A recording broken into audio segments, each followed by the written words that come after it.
What a great weekend of boxing. It's an amazing event on the weekend for the undisputed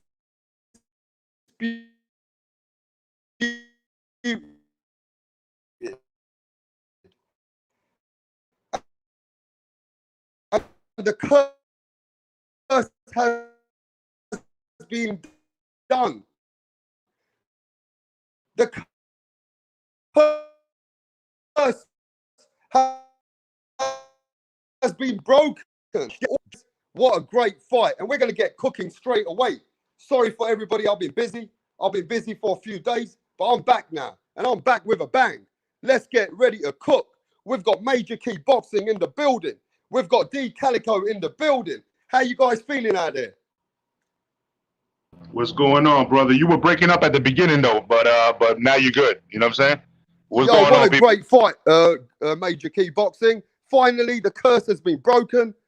And, you know, Josh Taylor, he did it. And, you know, he was dominant. He knocked him down twice. All the people in America, they were going for Ramirez. A lot of people said Josh Taylor ain't going to be able to do it. And let's not forget about the referee, Major Key. The referee was kind of against Josh Taylor there, bruv. But, you know, Josh Taylor pulled it out, and he did it with a dominant fashion. What do you think about the performance, Major Key? I think like it ended the same way that I saw it, which was I saw it as a 50-50 fight, but I edged out Taylor, right? And if you look at the judges' scorecards, they had it 114-12, which means that if it wasn't for the two knockdowns, it would have been 114 across the board and would have been a draw. So I think it was a really good fight, man. I think very competitive. You know what I'm saying? You had spurts where Josh Taylor was outworking Ramirez, but then Ramirez was also landing some good heavy clean shots at points too. So I knew that a lot of this rounds were swing rounds. It just depended on how you wanted to score it, you know. For me, me personally, I had it 116-110. So I had 8 rounds to 4, right? But you know, I see that that a lot of other people gave some of those swing rounds to Ramirez. But I had it 8 rounds to 4 plus 2 knockdowns. So my scorecard was 116-110. Hey, I mean, the scorecards were way closer than that. Before I get to that, I've sent a link for Guido. People said I'm breaking up. Am I still breaking up? It's a little bit of crackling, but you're not breaking up like it was at the beginning. At the beginning, I think when we watched this back, the replay, I think the beginning you were breaking up where we couldn't hear you. Yeah, I mean, look, let's be honest, right? Coming to America, bro, and for him to come over there and win, he had to do it in dominant fashion. You know, he knocked the man down twice. He knocked him down twice, bro.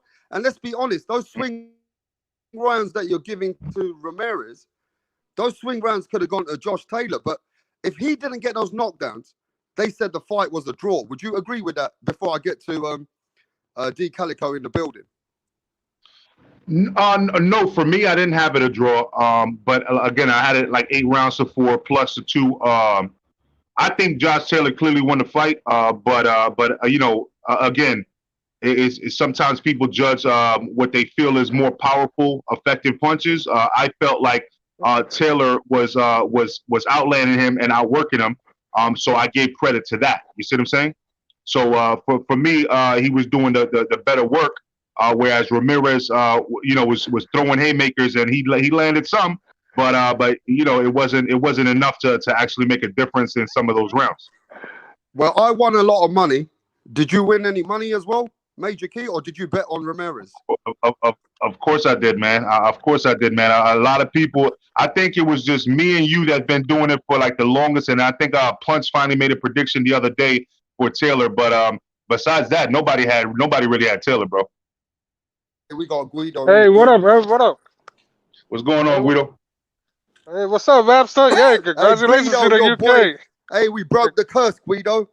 United Kingdom broke the curse. We finally got one back. You know, the Mexicans have been beating the fuck out of us, bro. Hey, I know, man. Y'all got a good break. Hey, I just want to say, man, that was a good fight yesterday. I was just disappointed with Ramirez because I feel like he fought the wrong fight. You know what I mean? Hey, credit to Josh Taylor. You know what I mean? He did what he had to do. show his intelligence in the ring. You know what I mean? Yeah. What did you I'll be like breaking bad, about bro. Josh Taylor's performance? I'm sorry, bro. You breaking bad. I cannot hear you. All right, I'm coming back. Let me come back. I got bad audio issues out here. Now he was saying, bro? So yeah, no, he said he's coming back. He got some bad audio. But Guido, what do you think about before? We'll wait for him to come back for that one. But what do you think about the undercards, man? I thought, bro, yeah, Elvis Rodriguez didn't show up, and I feel like Zepeda didn't show up either. Honestly, the whole card was a disappointment. You know what I mean? Yeah, bad performance from Edwin Rodriguez, Jose Zepeda, man. I don't know what the fuck happened with that. Shout out to Sims Jr. because it's not his fault. You know what I'm saying? He showed up, so he got that fight. You know what I'm saying? Very, very convincingly, and so you know, not trying to take anything away from him, but you know, everybody knows that Elvis Rodriguez, you know, it was supposed to be his show. You know what I mean? Oh, and man, Sims I stole that fucking from was him. pissed off with that shit. I was like, Sims Jr. for pulling it out. Yeah, go ahead. No, what I was gonna say, man, I'm disappointed in Rodriguez, man. Come on, man. You know, you gotta do better than that. You know what I'm saying? Put the pressure when the pressure is on. You know what I'm saying? But yeah, man, the whole card was a disappointment. I'm not gonna lie to you guys. You know what I mean? For me, so you know look, let's keep it real over here, right? But Josh Taylor did his performance. Do you agree with Major Key's scorecard? 116, 110. Do you agree with that scorecard? Because I had it around 116, 110 myself. But that's what I had it. Yeah, I don't see how the judges can score it 114, 112. It's like they were waiting to, you know what I mean, do a robbery on us. But Josh Taylor put on such a dominant performance. You know what I mean? He knocked him down twice. And let's not forget, some of those rounds, he won at least 4 rounds in there for me.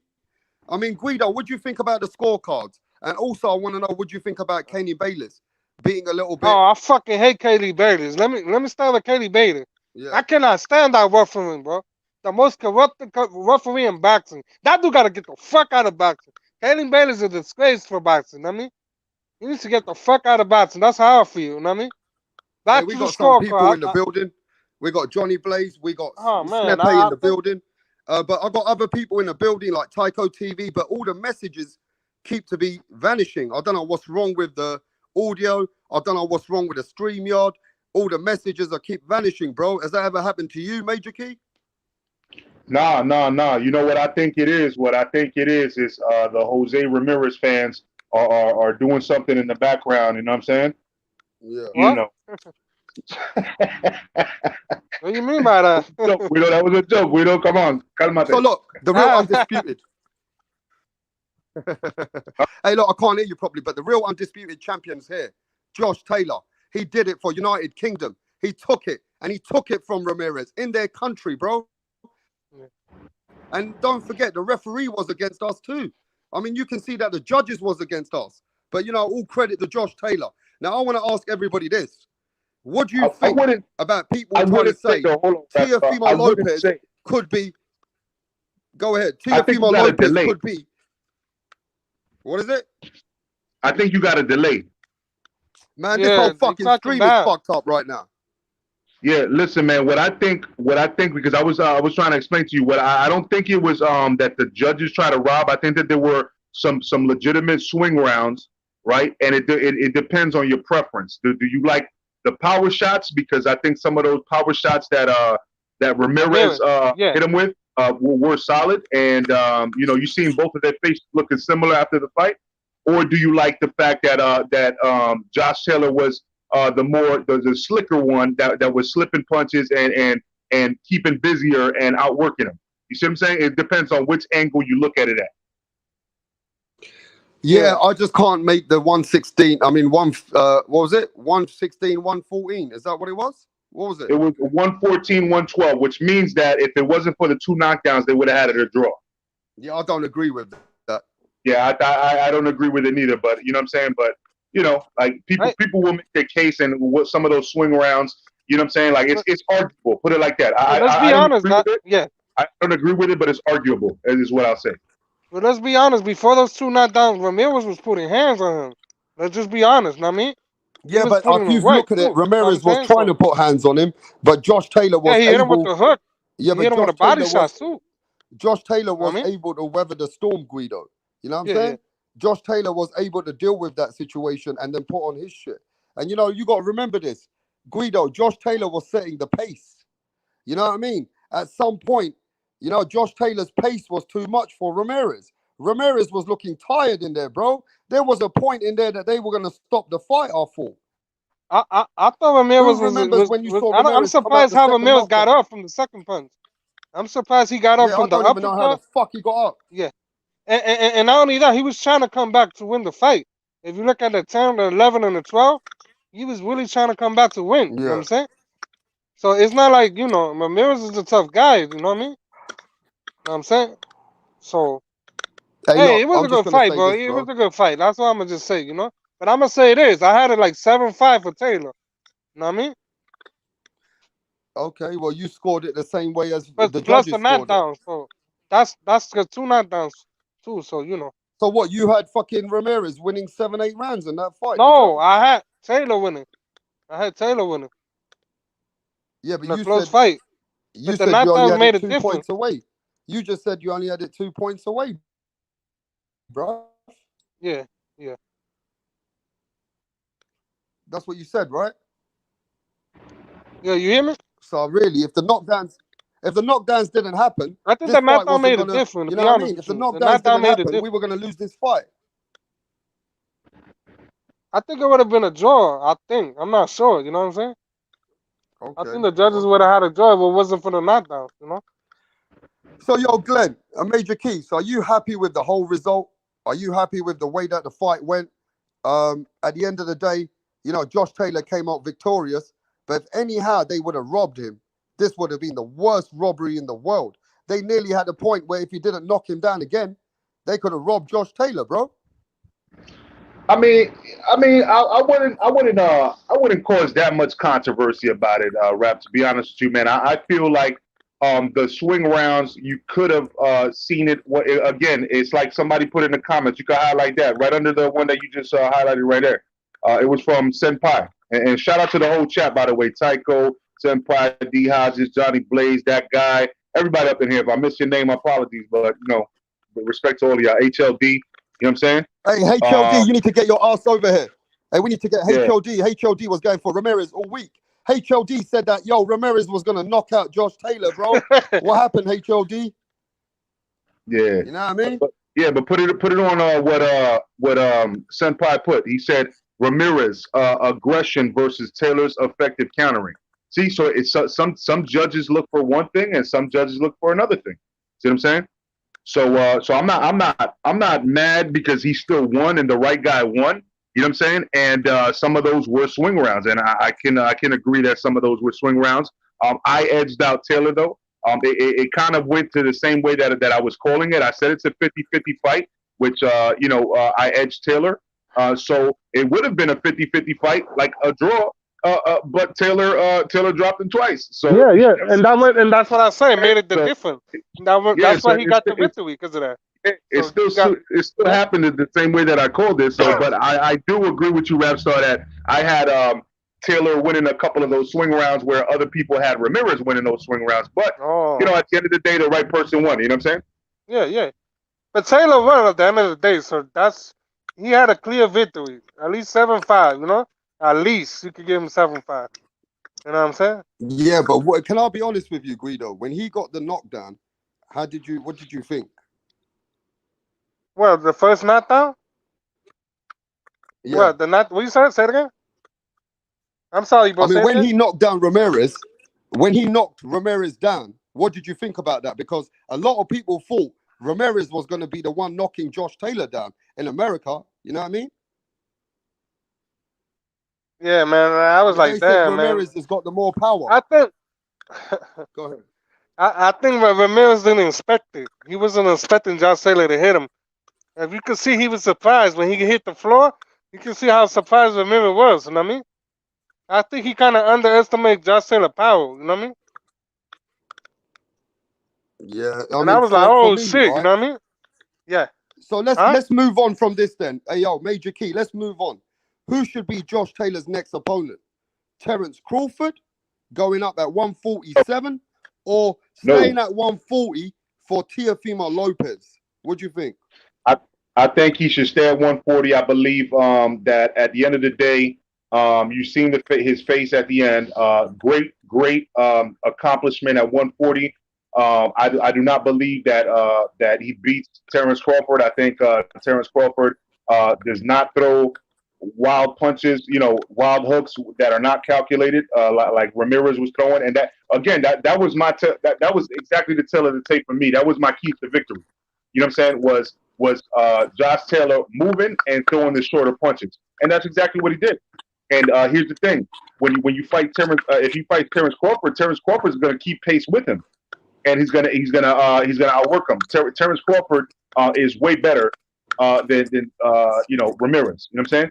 And then also, if what's his name, Teofimo moves up, I feel also, believe it or not, Rapstar, since you weren't live yesterday, a lot of people got shocked that I believe that Teofimo beats Taylor. Oh, I think so too. Teofimo will beat Josh Taylor. Hey, look who's in the motherfucking building. HLD's got to eat that crow. What's going on, bro? What's going on? Give me a couple minutes. I'm gonna step away. Hey, what happened, HLD? What happened, bro? Hey. Definitely. I came to congratulate you and the UK fans, especially over in Scotland. Hey, he got out edged. It wasn't a dominant. It was not a dominant. Exactly. It wasn't dominant. It's just that he got the 2 knockdown. It just saved him right there. You know what I mean? Yeah, but who fucking has knocked down Ramirez twice before like that, bro? No, that was nobody. I didn't expect that. I'd be honest with you, I did not expect that. I didn't expect that he was gonna be able to drop him with his chin that he has. Actually, I expected it the other way around.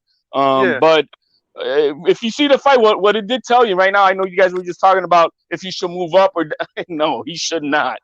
He'll get killed. He will get killed. What it showed us yesterday, and I think who said it best was actually I was listening to Lopez Sr. yesterday, and what he saw was that both fighters are tough fighters, but one-dimensional, and that's what I saw yesterday. I didn't see superior boxing. I just saw the guy who had just a little bit more of the edge take care of business, and that's what happened yesterday. He'll get killed by Crawford. He'll get killed by Spence. I mean, no, I don't see that. That would not be a good career. I mean, move if for he him. would be killed by those guys, so would Regis Prograis. So would all these guys like Ramirez. So would Zepeda. That means everybody at 140 doesn't probably stand a chance at 147 right now. Is what you're saying? That's why he needs to. Hey, that's why he needs to wait for these young bloods who are going to be coming up very soon and make that money with them. You know what I mean? And have a better chance because he is the natural bigger guy at the moment. So I think waiting for Tio, waiting for Garcia, maybe Haney if he comes up, would be a good deal for him. Or Tank himself. Let me just ask this question. We got Silver Stream in the building. We've got Cliff Bailey. We've got Arada in the building. Johnny Blaze, Dick Justice. Hey, look, I'm just gonna say this, bruv. Let's just keep it real. Josh Taylor from here. He should just wait for Teofimo Lopez instead of moving up to fight Terrence Crawford. It seems like Terrence Crawford's a no-go. If he stays where he is, he's got a better chance to beat Teofimo Lopez. Do we all agree with that? He has a better chance. Yep. He would have a better chance at beating Teofimo because he's coming up and he's there at the natural weight. For Taylor to go up to Crawford's weight, no, man. I don't see that superior talent to be able to do anything like that. So how much money did you lose last night? Man, I was gonna bet $200 because the line for Ramirez was looking really nice and the cutoff caught me right off guard because of the Eastern Standard Time. But if not, I would have lost $200. Okay, hey, Mad Chad Sports in the building. So look, let's just get to this, bro. It seems like it was a great fight, but what does Ramirez do from here? And I'll start with you, HLD, and we go to Major Key and we go to Guido. Where does Ramirez go from here? Now, he needs to go back to the drawing board. Ramirez for me is having weight problems. So what happens with Ramirez now? I don't think he had weight problems. I think he was having weight problems. I don't think so. I don't think so either. I think he should stay at 140 if anything. He needs to stay at 140. Too big. He needs to change. Will be too big for him. Yeah. He needs to change trainers because I'm sorry. I was disappointed in Garcia yesterday. He didn't do shit in that. He didn't do shit in that. He didn't do shit in that corner, man. I said the same shit. He didn't give Jose no instruction at all. No, man. He just said he didn't give him no instruction because you know Taylor did his thing. You know what I mean? Taylor kept clinching, and holding, and Ramirez had no answer for that. And Robert, as an experienced trainer, you should have told him, look, he's gonna grab you every time he throws a jab. He's gonna grab you. Try to hit him in the body every time he's about to grab you. You know? No, above everything, he needed to tell him, look, the man. Everybody sees that the man was just sitting on his left. He was just waiting on his left, and everybody saw that. And I didn't see this dude give him any instructions. I really am very disappointed in Garcia. I don't know what was he about in that corner, but he was only telling him, oh, just all heart and all this shit, and you know, for your country, this and that. Like, right, what? this isn't Rocky, man. You know what I mean? You know, you didn't give no instructions. He didn't give him any instructions. He's like, come on, Jose, fight for your country. This and that. I'm like, what? You got to give instructions to him, man. You know what I mean? No, that's what you're the corner for. You got to see what the opponent's trying to do to your fighter. You know what I mean? One thing I want to point out: this referee sucks ass, bro. I already said I can't stand Kelly Bayless. He did two things where that are very questionable. The one thing was when that knockdown when old boy bounced his head. You know, he wasn't really on the count. I think he could have been stopped at that point, Ramirez. But bigger than that. Go ahead. Bigger than that. That I see him doing repetitively in all his fights. He's always interfering. He's always in the way. Yeah. He's always in the way. You know, he caught Taylor too. He caught Taylor just like he had to catch Wilder when he was going back. You guys remember that fight? You know what I mean? He's always in the fucking way, man. I don't like that dude. That's why Mayweather always had him, right? Number one. And number two, one of the first reasons I stopped liking him was because there was 30 seconds in the 12th round with Cotto versus Pacquiao, and instead of letting a legend like Cotto just finish the fight, he went and stopped it. He waved it off for no damn reason. You know what I'm saying? Yeah, Cotto, if you wanted to stop it, you could have stopped it like 2 rounds earlier. You know what I'm saying? But instead, you know what I'm saying? Cotto was kind of running. Don't get me wrong, but it was 30 seconds left in the 12th round. Just let the man finish the fucking fight. You know what I'm saying? But in this fight, what I saw is that he's out. You know, the fighters are always bumping into him. You know what I mean? Like, dude, get the fuck out of the way. You're not supposed to be in the middle of their shit. And he's always catching fighters. Like he caught Wilder. He caught Taylor yesterday too. He had to get out the way while he was going back. And that's and don't forget the fight with Chino Maidana Mayweather. Man, he didn't let Chino go inside at all. He didn't even let Chino Maidana in the building. What up, Mad Chad? How you feeling tonight? Mad Chad. What up, man? Hey, Eating Crow. Hey, how you guys all doing? I'm Eating Crow today. You know that fight. We all eating crow, and it tastes delicious. We don't give a fuck here. You know. We don't give a fuck. I'm glad Eating Crow with what he did at the end of the fight and post conference. That was a good fight. I can't complain. He went up to Ramirez, apologized to everybody, called it for what it was. That was somewhat class. I understand there's a lot of jibber jabber going up to the fight, but I'm glad Eating Crow today because he cleared the air right there, and he made sure that it wasn't personal. Shout out. Let me just say this, HOD. I appreciate you keeping it very real. You've been giving props to Josh Taylor, and you've been keeping it real here. You're not being angry about it. You don't seem biased. So you know what I mean. Thanks for the compliments, because it's about time we won something big. United Kingdom's been losing. The Mexicans have been beating the fuck out of us, bro. Keep it real. That's what I say. Shout out to the UK, man. Y'all got your champion, man. You know. Yeah. Let's talk y'all about got your undisputed champions. I hope y'all celebrate. You know. Only 18 fights. 18 fights. That's it. Hey, Mad Chad, how do you feel about the fight? You know, it went like, you know, what I thought if the fight was to get mucked up, you know, get a little dirty, I thought that would favor Ramirez in there with the clenching and the, you know, maybe the hit with not being ready. And it was the complete opposite. Taylor was the guy pushing the envelope with the rules. He was the guy kind of being in there, and it went the opposite way I thought it would go. And like you guys mentioned, I thought Ramirez had a corner advantage. But I didn't see no adjustments attempted to be made other than just rah, rah, rah. This, like someone mentioned, this ain't the movies. I thought Davidson did a great job with Taylor. He fought a great fight. And you know, you take the 2 knockdowns out of it, you know, and that's all on Ramirez there. It looked like it was going to be a clinch, and it looks like they were breaking away. But you have to be on your defense. He should have been throwing a punch there to the body or something.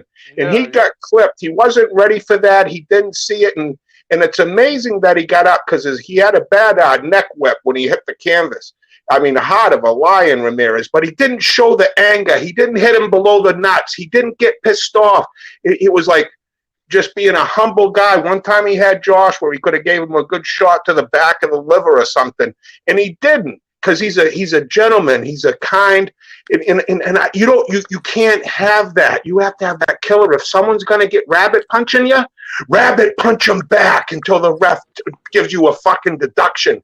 I didn't see that at all. He was complaining about it instead of doing something about it. And then at one point he got swung around in the 4th or 5th round, I think. He got swung around. He went awkwardly, and Ramirez immediately turned to the ref like for help. I'm like, and Taylor hit him again. I'm like, what the fuck are you doing, dude? You don't look at the fucking ref for fucking help. You're in there. This guy's trying to fucking kill you. He didn't have the mindset that I thought he was gonna have. And hey, shout out to Taylor. Shout out to Taylor. But that wasn't the Ramirez I thought I was gonna see. Yeah. You know, my chat, I was reading the comments yesterday. A lot of Mexicans are very disappointed. Ramirez saying that he didn't show the Mexican heart. What you think about that, guys? You think he didn't show his Mexican heart? Because I think he did. He got up 2 times. You know what I mean? Oh, he showed heart. There's no doubt about it. But I don't know why he didn't want to play dirty. He didn't want to play dirty. No, that's bull. I know, right? Well, why are they saying that he didn't show Mexican heart? He did show his Mexican heart. You know what I mean? You're breaking up. Hey, you're breaking up. Is he breaking up, bro? Is it me? Yeah, he's breaking up. So what's up? What do you think about that? Other Latino and Mexican fans saying that he didn't have the heart. Man, a lot of fighters would have given up after that second knockdown. A lot of fighters wouldn't have been able to fight after the way that he fought. And, you know, you have to remember this. Ramirez took a couple of rounds to get back. And when he did come back, he tried his best. It was just... Yes, he did. It was already too late anyway. When he was coming back to the fight. Ramirez is a kind of fighter who put himself out to be knocked out again just to try. You know what I'm saying? So you got to give Ramirez a lot of credit because a lot of fighters would have given up. But let me ask Mad Chad this question, and I'm going to go to you, Guido. Mikey Garcia made it vocal. And, you know, for some reason, Mikey and Josh Taylor got into some kind of a little something. Now, we got someone in the chat who spoke about this. And what do you think about Mikey Garcia? He says that he wants to see Josh Taylor soon and try and get revenge for his friend. What do you think about that, Mad Chad? I know about the revenge with the friend, and I know all the talking cheap and all this blowing smoke. And Mikey, you know, that he's supposed to fight Manny, I thought, you know, and a lot of things you hear, it doesn't mean shit. I'm sticking up for my friend or whatever, because they know Josh Taylor now is all eyes on Josh, and he is, his next fight's going to be money. I would love to see him stick at 140 and clean up whoever he's got to fight next, Cottrell maybe, or whoever it is. But I think it's going to be about the money with this kid right now. He's in his, 30-year-old guy. I think he's going to be looking for the biggest purse, and I don't know who that person will be. I think maybe a Bud Crawford. Yeah, I hear you. I mean, what do you think about that, HOD? Mikey Garcia wants to see Josh Taylor now. What do you think about that? Hey, HOD, I keep losing you, bro. We can't hear you. Can anyone hear him? I can't hear him at all. Yo, Major Key, what do you think about this? Mikey Garcia wants a piece of Josh Taylor. Yeah, I think Mikey Garcia, since his battles, his legal issues and all that, you know what I mean, like and his long layoffs. I think he's just clout chasing everybody nowadays. It's for big paydays. He doesn't, you know what I'm saying? He doesn't belong in 147. And at 140, I'm pretty sure he could give Taylor a good fight. But you know, he doesn't have. I don't think that he has as many tools as Taylor has either. He has shorter punches though, so it would make for a more intriguing fight. Because again, I feel like that was the whole thing that Ramirez was bringing wrong to the table, was the loopy punches, and Taylor, being the skilled boxer that he was able to time him and come in, and he was doing a great job with the feints too, drawing them in. You know, like you can't just be reckless throwing haymakers and thinking it just going for the knockout, because that's why he got uppercutted and dropped. You see what I'm saying? And that's what I've seen leading up to the fight, and that's exactly what happened in the fight. And moving forward, I see exactly who can beat Taylor and who can't. And you know, to be completely honest with you, man, Taylor did a great job at 140, and I feel like he should stay at 140 because I don't feel like he makes the same noise at 147. To be completely honest with you. So if Mikey Garcia fought him now, who wins that fight? I think by decision, Taylor wins. Okay. Hey, let's get to Alex. Alex says, salute to Rapstar and the panel and the chat. He goes, congratulations to UK. Now they have a undisputed champion. Josh Taylor did it. Thank you, Alex. We appreciate it. Hey, look, Guido, Mikey Garcia versus Josh Taylor. How's that fight go? Mikey's full of shit. I'm going to say that. He's full of shit. You know what I mean? Mikey's not going to do nothing. Mikey's not going to. He's talking too much shit. First of all, he doesn't even take his training camp serious. Why should I take him serious? You know what I mean? Mikey, I don't know, man. Mikey don't even belong in 147. I don't know why he's up there. He should go down on 140. Hey, if he really wants to fight, make it happen. You know what I'm saying? St. John's Taylor a contract. You know what I mean? I think Mikey Garcia might be. You know I mean? Mikey Garcia is still a threat, I reckon, to anyone at 140. You know what I'm saying? I mean, look. I mean, Major Key has a point.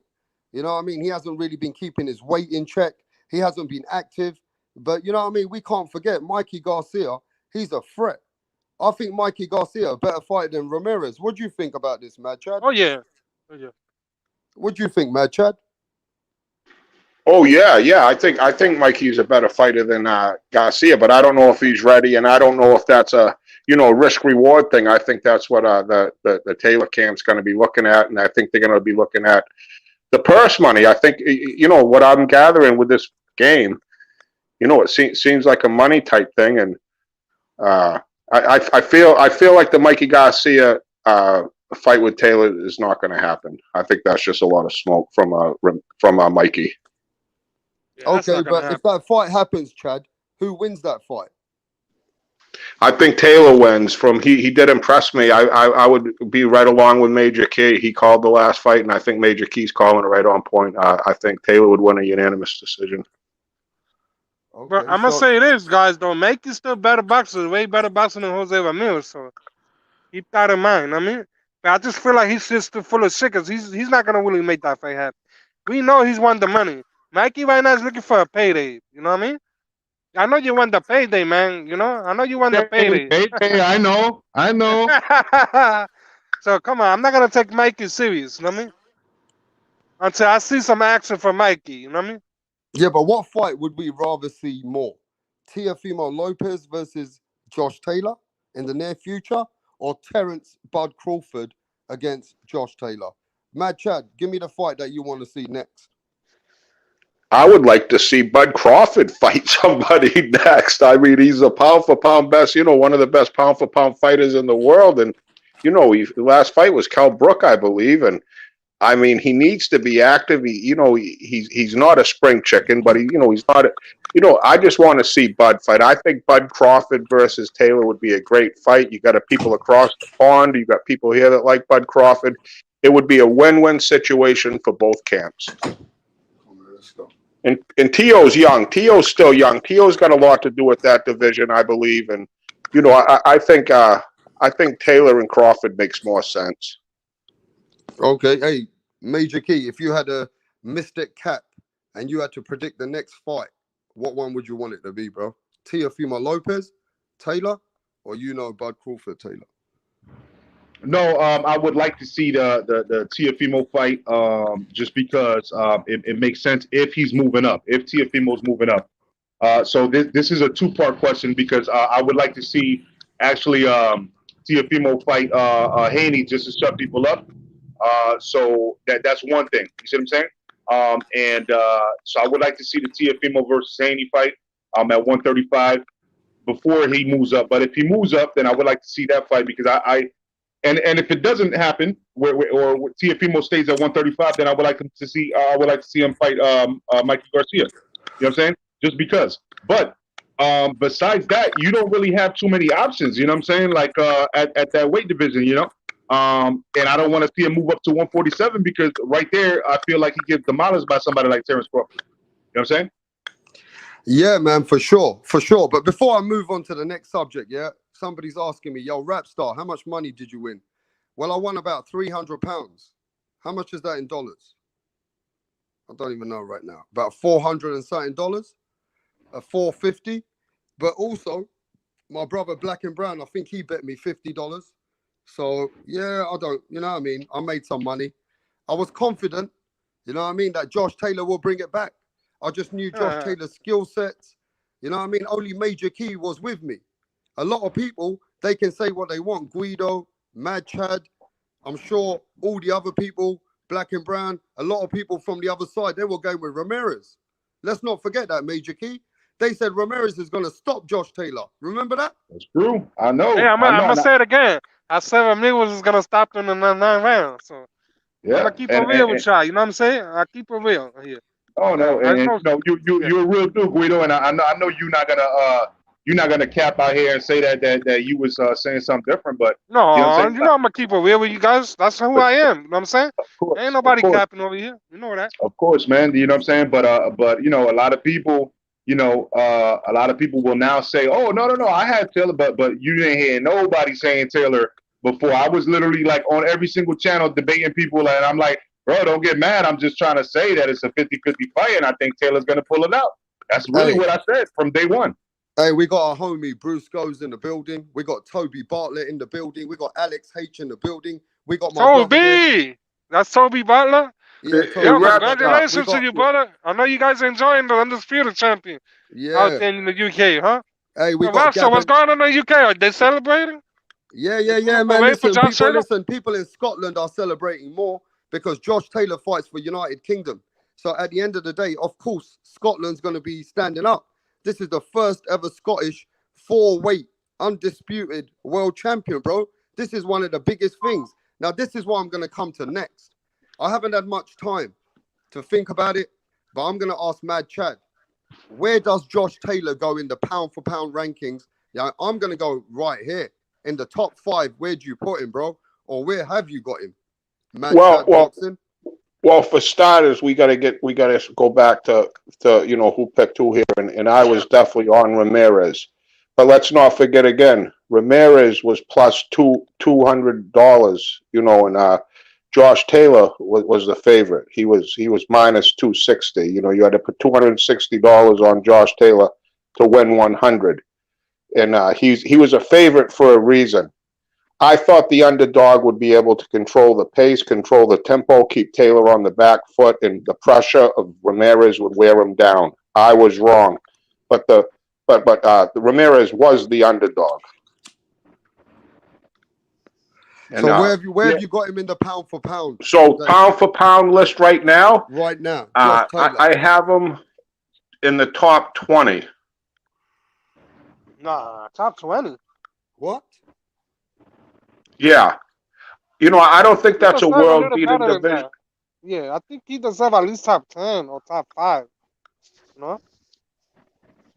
That's just my opinion. That's my opinion. I got you, brother. Maybe he's better, but Ramirez didn't impress me at all. He was a one-trick pony. He fought on a straight line, and Taylor did what he had to do. But like I say, he did what he was supposed to do. He was the favorite. He was the one that was supposed to win, and he was the better boxer. We all could see it. He was the better skilled boxer.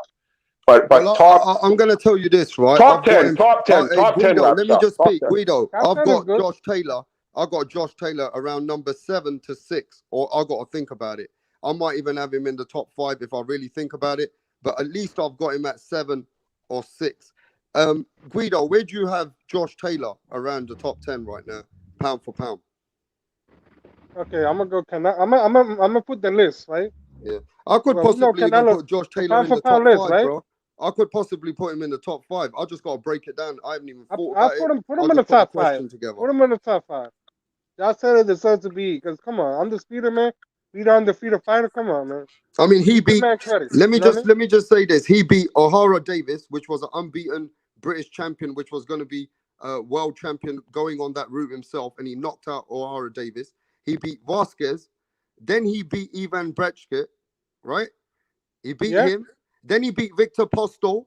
Then he beat Regis Prograis, and then he beat this guy Ramirez and took all the belts. You're telling me Josh Taylor don't make it in the top 5? I don't know. Yo, Major Key, where you got Josh Taylor, bro? No, I got him. Seriously, I got to think about the whole thing because I don't want to miss anybody out. But we're forgetting a lot of people to put them just guaranteed in top 5. I think I got him between somewhere in the top 10, but between 5 and 10. I don't have crack in the top 4. But definitely great win. You know what I'm saying? But now he's undisputed, right? And that's a great feat to have. That's a great thing to have on your resume. He's going down in history. That almost guarantees he's going to be a Hall of Famer now. You know what I'm saying? Especially after just 18 fights that he did that. But we want to make sure that, we watch his career. He's still young. He's still brewing. Let's see what he does. But right now, I could put him. I already had him actually in the top 10 anyway. You know what I'm saying? But I got to revisit where I had him before and kind of look at the other people that are inactive and not really doing things because they're going to have to lose the spot if they're not really making noise and he just became understood. You know what I'm saying? Okay, so let me just say this then. Let me say this, Guido. I got a lot of people in the chat. Tycho TV says, I've got him in my top 10. Rich Alex says Josh Taylor is maybe number 12 or number 13. Pink Panther MXBC says, I've got him in my top 5. Alex says, no, wait. Ryan says, top 20. Get the fuck out of here, Mad Chad. You gone mad. Yeah.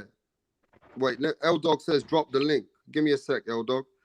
Snepe says, Taylor is in my top 5. Bro, that's a lot of good Taylor is in my top 5. Snepe says, Taylor is in his top 5. Johnny Blaze says Taylor's number 7 or number 8. So a lot of people, they've got him in their top 10 already, and he's maybe making the top 5. I mean, we got to keep the shit real out here, bro. I mean, at the end of the day, I think Taylor deserves to be in the top 5. We got to really break it down. I mean, I know I put the question out there, and I've put it out there fast to everybody. Nobody's had the time to think about the question. But let's keep the shit real, bro. Josh Taylor has fought some great opponents. Then he won that tournament. So is Josh Taylor done more than Usyk? Has Josh Taylor done more than Teofimo Lopez? Let's keep that shit real now. Has Josh Taylor done more than Teofimo Lopez? Mad Chad Boxing. What do you think about that? Yeah, right. For what it's worth, I don't think he's pound for pound as good as Teofimo Lopez, right? And I have Teofimo in my top 10, and I don't have Taylor in my top 10. But for that, it's like I think we're on a little sugar high here. He beat a guy that he had on Queer Street for a couple rounds. My top 5 guys, if they have a guy hurt like that, they're gonna be on him like white on rice. And Taylor had Ramirez out there for the killing. There was a couple rounds he didn't know where he was, and Taylor still was a little timid. If he fights a Bud Crawford, he's gonna get absolutely annihilated. At that 140 division ain't a super stacked division like these other divisions. Like Usyk. Usyk has such a better resume than Taylor. It's not even close. Usyk's in my top 5. Okay, right? Hey, L-Dog, are people being a little bit unfair to Josh Taylor? Or have you got him in your top 5 pound for pound right now, bro? Hey, I got him number 3. Wow. Number 3 pound for pound. You guys heard that right. Number 3 pound for pound. I put my list in the chat. Wow. I got Canelo number 1, Usyk number 2, and I got Taylor number 3. Look, when it comes to Josh Taylor, no one is fighting the tough opponents like he is back to back to back. Look at his opponent's records. 136 wins and only 1 loss in his last 6 fights. He's going to be fighting his 6th straight undefeated opponent. He's already beat 3 undefeated world champions, one of which was unified. He beat a monstrous puncher in Ivan Baranchyk, a guy who's relentless. He also beat Regis Prograis, a slick southpaw who has power. And he just beat an Olympian, unified world champion, undefeated Jose Ramirez, a very rough and rugged Mexican-style fighter. To me, he's proved he can beat a lot of different styles. So I'm putting him, top 3, man. I'm putting him above Crawford because Crawford doesn't have the resume of Josh Taylor. And I'm putting him above Spence because Spence also doesn't have the resume of Josh Taylor. So would you agree that he's done more than Teofimo Lopez? Absolutely. Okay. I mean, we're breaking this shit down now. We're breaking it down. Everyone's got their own views. So is it fair to say that Josh Taylor's done more than Inoue? Yeah, I think so. How's that? Inoue's a 3-weight world champion, isn't he? Or what? Yeah, he is a 3-weight world champion, but I don't think his level of opposition is as high. He's beat some good opponents, don't get me wrong. He is a great fighter. But I think Taylor's better, man. Taylor is legit. I mean, it'd be fair to put Taylor at least in the top 5 to say number 5 or number 4. But yeah, for me, exactly. You know, the fight is for me like Teofimo Lopez. He's at number 6, I think, in a lot of different platforms. In a lot of different places, he's number 6. And some places, Teofimo Lopez is number 5. But I think Josh Taylor has fought some serious opponents. And I think if you look at it, Josh Taylor should be surpassing Teofimo Lopez in the pound for pound. Because at the end of the day, Josh Taylor's had some serious opponents, like you said, undefeated opponents. Yeah, Teofimo Lopez beat Lomachenko, but Lomachenko was never the best guy at 135, bro.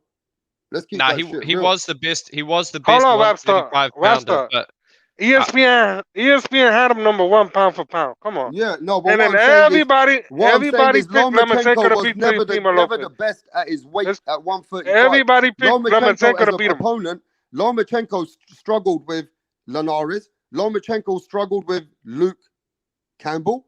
So every fight he had, it wasn't the easiest win. So he wasn't the best at 135. He was the best at that time. I see what you're saying. He was the best at that time, but as a fighter, he was a little bit. He wasn't the best as a fighter himself.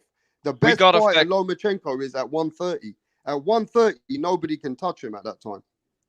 We got to factor in he beat an injured Lomachenko. Okay, but we can't say that, bro. We can't count that. Come on, you taking credit from Teo? You can't count that, bro. Why can't take away Teofimo's credit, man? But there's proof he was injured. So Teo hurt his leg during the fight. Guido. He had to take a surgery, bro. Come on, man. Guido, let's break it down. Richard Comey, Nakatani, Richard Comey, Lomachenko, or Victor Postol. Let's start from Victor Postol. Let's go to Ivan Bratchvik, and let's go to Regis Prograis and Ramirez. What do you think? Hey, that's a tough resume, bro. So who's got a better resume then?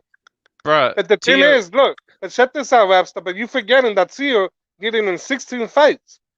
And Taylor did it in 18 fights. Taylor's only had 17 fights. But Teo became undisputed in 16. Teo ain't undisputed. Yes, well, he is undisputed in some people's eyes. In the age. And Teofimo's younger than Josh Taylor. So okay, but look, man, when it comes to resume, Taylor got a better resume, okay? Victor Postol is better than Richard Comey. Richard Comey was a paper champion. Let's be honest. Nah, he's not a paper champion. He came back. You see how he came back, right, Eldor? Yeah, see how Comey came back, not this dude out. And Lomachenko trumps. Lomachenko trumps. And Lomachenko was most of these guys on 135. Lomachenko is the best win that either of the fighter has. So I would say Teofimo has the best win, but I'll say Josh Taylor has more quality wins. It's like, what do you prefer? One good win or 3 or 4, good wins? Or sorry, one great win or 3 or 4 good wins? Yo, Major Key, you've had a chance to think about it. Teofimo Lopez's resume or Josh Taylor's resume? Who should slightly edge it right now? I think that's pretty equal, man. And I think to be completely fair, bro, I think it's fairly equal when you think about it. You know what I'm saying? And the fact of the matter is that that we're gonna have time to see that. Me specifically, I disagree that that everybody doesn't have Terrence Crawford up there because I still have him up there because yes, he was undisputed. He hasn't made that much noise, but he did beat. He does have a belt, and he did beat Jeff Horn, whether you like it or not, regardless of who you think he is and shit like that. But he does have a belt. He has been knocking people out. You know what I'm saying? Terrence Crawford for me is still up there at the top. I would like to see him doing a little bit more.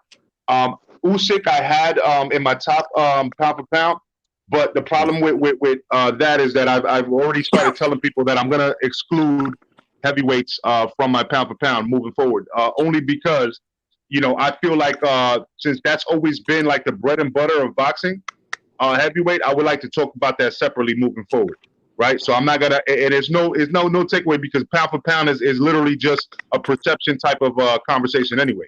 So I just want to keep that separate. So I'm not gonna start. I always had Usyk up there in my top 5, but I'm gonna start excluding him. So I really have to like think about this because I do have other people that I didn't mention. I have people like Jamel Charlo. I have people like Manny Pacquiao. I have people like Vasily Lomachenko that I have to consider. You know what I'm saying? Or Estrada. You know what I'm saying? I have a lot of people that I have to consider. So I really got to think about this before I just make a video or really start putting my name on something. You know what I mean?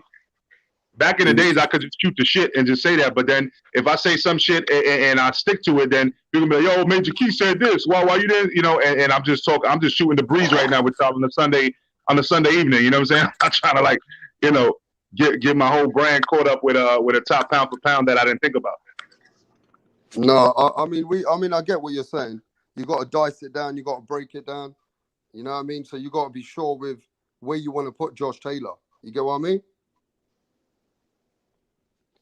Yeah, no, I feel you. I mean, I got Josh Taylor. He was already in my top 10 though, like before this. So I believe I had him like number 9 before. So I have to see where I have him now. But again, anywhere from 5 to 10, which obviously I'm not gonna push him back after becoming undisputed. So it's got to be between like 5 and 9. But again, I got to look at all this and really dissect it to give you an honest perspective of mine. You know what I'm saying? I hope that makes sense to y'all. It's not. I'm not trying to duck the question. It's just literally like I don't want to go on air and say something and then somebody holds me accountable a couple of days from now and says, "Yo, Major Key said this. Why you backtracking?" You know what I'm saying? I literally have to think about it. Yeah. So can everybody see what's on the screen, bro? We're moving on. Can everybody see that? Of course, bro. So let's start with you, World champion. The biggest news. A couple of days before. Let's move on now. The biggest fucking boxing news, right? After the bullshit going back and forth in the heavyweight, undisputed, that shit went to fucking wherever that went to. And now we're going to get ready for a trilogy, which I'll touch on another show maybe. We're going to hit it big on that one. But I'm going to say this. I had to talk about this. This is big fucking news. This is a man who keeps challenging himself, bro. This guy that we got, Manny Pacquiao, we are never going to get him ever again. You guys better enjoy the last of Manny Pacquiao. This is a legend. He's already a legend. Twice over. You know what I mean? This is a fight that nobody expected. All of a sudden. Manny Pacquiao chose Errol Spence Jr., the hardest man in the division. This shit's going to another level. This is Manny Pacquiao. He's coming back after 2 years layoff. This is a special fighter, a special breed. Major Key Boxing. What do you think about this, my brother? Yo, what can I say, man? I love Manny Pacquiao, man. Honestly speaking, I I've always liked Spence. I feel like he needs to stop drinking though. You know what I'm saying? When it becomes visible to everybody, when you start kissing guys on the neck, you know what I'm saying? When you start doing weird shit like that where it's visible, you need to chill out and take a little breather. You know what I'm saying? But besides that, as far as his boxing abilities, man, I love Errol Spence Jr. You know what I'm saying? He didn't represent us in the Olympics for no reason. The guy is awesome. He's got skills, but he also has flaws, man. He also has flaws. He's been in rough and rugged fights. He got in a car crash. I will never underestimate Manny Pacquiao. On paper, Errol Spence should win this. Errol Spence should win this, and as a betting man, you know what I'm saying, I would not go against Errol Spence, but at the same time, I would not go against Manny Pacquiao because I can't put any doubt on that legend right there. Manny Pacquiao he's the true embodiment of what it means to believe in yourself. This dude was homeless, and look at where he's at right now, about to be a president of a country. All right, the only 8-division world champion ever. You know what I'm saying? Was the oldest champion welterweight in history too. Was a singer, a basketball player, acted in movies. Like, bro, like this dude accomplished everything that he wanted to accomplish after being homeless, bro. Beautiful, man. Beautiful. Hey, we got Punch Drunk Boxing in the building. We got one back, Punch. UK. What are you saying, bro?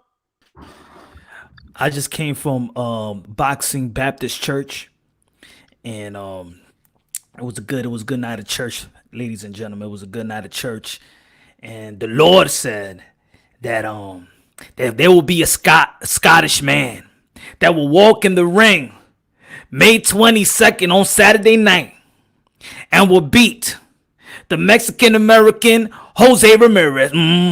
Yeah, he did. The Scottish man delivered. Yeah, for the UK people, he delivered. He delivered real good. Yep, just like I said it would. And I'm very happy. I was talking about the Manny Pacquiao, Earl Spence. Yeah, man. Manny Pacquiao, you know what I'm saying? He's everything, man. He's done more than anybody else, man. He lived 12 or like damn, the dude is just great. I don't see him losing. I'm sorry. I ain't picking against Manny Pacquiao. I ain't betting against Manny Pacquiao. I don't care if he's 142 years old. He's a freak of nature. I can't do it. While your boy is out there giving, praising the Lord and stuff like that, Manny Pacquiao, the only guy that I see being Manny Pacquiao is Pancho in karaoke battle. That's it. I don't see nobody being Manny Pacquiao. Yeah, but a 2-year ring layoff at 42 years I'm not old, betting against Manny Pacquiao. Jesus, Manny Pacquiao is a different cut from a different cloth. I mean, we're gonna miss this guy once he leaves this sport, and you know what I mean, and he leaves it for the rest of his life. I mean, once Manny Pacquiao retires. I think this is where we need to draw, not draw the line, but this is where we really people gotta stop contradicting themselves. We can't say Manny Pacquiao is a freak of nature and then say, but he's 42 years old with 2-year layoffs. It's either he's a freak of nature or he's your regular 42 years old. And I don't think nobody here in this panel believe that Manny Pacquiao is a regular 42 years old. Thus, I'm not thinking about no father time with Manny Pacquiao. No. If he's a freak of nature, he a freak of nature. Then I'm looking at Manny Pacquiao that he's probably as fast as Earl Spence right now. He's probably as his power is probably still up there with the best of them. I mean, for me, I never looked at Earl Spence that special. I looked at him like he's good, great potential, but never looked at him like, okay, did he look special versus Sean Porter? No. Did he look special versus Mikey Garcia? No. Oh, so he totally outboxed Mikey Garcia though. Okay, yeah, but that's a guy that was moving to 135 pounder. That's but Guido and Punch Drunk, he's the best welterweight that we got right now. No, Manny Pacquiao is. Actually, you got a point. Manny Pacquiao is probably the best welterweight we got. But come on, man. I mean, Manny Pacquiao has done it time and time again. He's done it with the Eric Moraleses, the Manuel Marquezes. He's done it with Barreras. He's done it with Miguel Cotto. He's done it with Oscar De La Hoya. He did it with Keith Thurman. Legends. Bro, the man beat Shane Mosley. The man fucking dropped Shane Mosley, bro. This is a fucking legend coming. This is a man who gave Mayweather even a tricky fight, even though people said, It was closer than people think it was, and his shoulder was fucked. At the end of the day, go ahead. Speaking of a Keith Thurman fight, I remember a lot of people picked Keith Thurman to beat Manny Pacquiao. They say he was old and washed up. And but Errol Spence is in his prime, Guido. Errol Spence is in his motherfucking prime, bro. So Keith Thurman is not in his prime then? When Pacquiao beat him? Come on. Yeah, I get it. 30 years old Keith Thurman. Come on, man. I'm gonna say like this: if I would have seen Errol Spence do like almost like certain things that we haven't seen, if we would have seen him stop Sean Porter, if we would have seen him stop Danny Garcia, I mean, do something that nobody else have done, then maybe I'd be like, oh man, Manny Pacquiao, come on, Manny Pacquiao, don't do it, don't you do it, Manny. But Errol Spence haven't shown me anything more significant than what Keith did, and he hurt Keith and dropped Keith, and I don't think that to be honest, for me, Errol Spence is more predictable than Crawford and Thurman. Okay, let me ask you this, Punch. In a prime Manny Pacquiao against a prime, which is Errol Spence right now in prime, you got Manny Pacquiao winning easy then? Man, we are questioning Manny Pacquiao 40, 42 years old, and we're gonna go to prime. Forget about prime Manny Pacquiao. How about over the hill Manny Pacquiao is better? What about the Manny Pacquiao who fought Miguel Cotto? I'm saying the Manny Pacquiao now. Yeah, but the one now is way older, bro. This is like years have gone. But that's what I'm. All right. Let me ask you a question. Rapstar, is he a freak of nature or he's your regular 42 years old? Nah, he's a freak of nature. All right. That's what I think. That's why I just don't want to the see people. The people that bet against Manny Pacquiao has the same analogy each and every time he gets in the ring. He's old. He's 36. He's 37. He's 38. It's the same analogy. Punch. Yes, sir. Punch is LeBron James still the same LeBron James? He's probably better. No, he's not. Did you watch the game today? The Phoenix Suns beat him. He can't go. Yeah, today. Also, I'm gonna. You want me to just think about today and what LeBron James is doing? LeBron Freaks James in right now. nature. LeBron Freaks James. in nature. You're talking. LeBron James look like he has 6-7 years left in the NBA. But he's not the elite LeBron James. He's not going to be able to beat the Phoenix Suns, I'm telling you, because he can't take over a game like he could a few years ago when he was in his prime or close to his prime. He's on the decline. The whole season. That's what they said about LeBron James. How many times they said that about LeBron James? But how many times they said that? Let me ask you a question. How many times they said that? Pacquiao taking a beating or getting hurt? How many times they said that about LeBron James and Tom Brady? For how long they been saying that Tom Brady is over there? Tell me, for how long? It's a different game. Tom Brady can take his break and not get pounded the whole fucking time. What we need to do is when you fall down when you're 42, when you fall down a flight of stairs when you're 42, and it hurts. That's real my bad. point. But when that's you're 32, when you're 32, it doesn't hurt as bad. But Punch. that's my point exactly. You can't compare your regular 32 to a regular 40 to Manny Pacquiao. That's the problem. That's why Manny Pacquiao keeps proving people wrong. If he's a freak of nature, do not compare your regular 42 to Manny Pacquiao. Do not compare him. But you can't all compare freaks him. come to an end. All freaks come to an end. We saw the decline in his skills against Thurman. The second half of that fight, Punch, he was not the same Manny. He hasn't fought in 2 years, Punch. He's 42. He's been through freaking Hiroshima, Nagasaki, and then some. I'm still not going to bet against him. That's it. No, you know what? Punch has got a point. You know, you. And another thing I want to say too, Pacquiao's very dedicated, outside or inside of the ring. You know what I mean?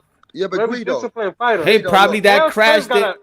Errol Spence is not really disciplined outside of the ring. Guido. He likes to drink a lot. You know what I'm saying? Hey, yo, probably that crash, probably that car crash is like 70 fights of Manny Pacquiao.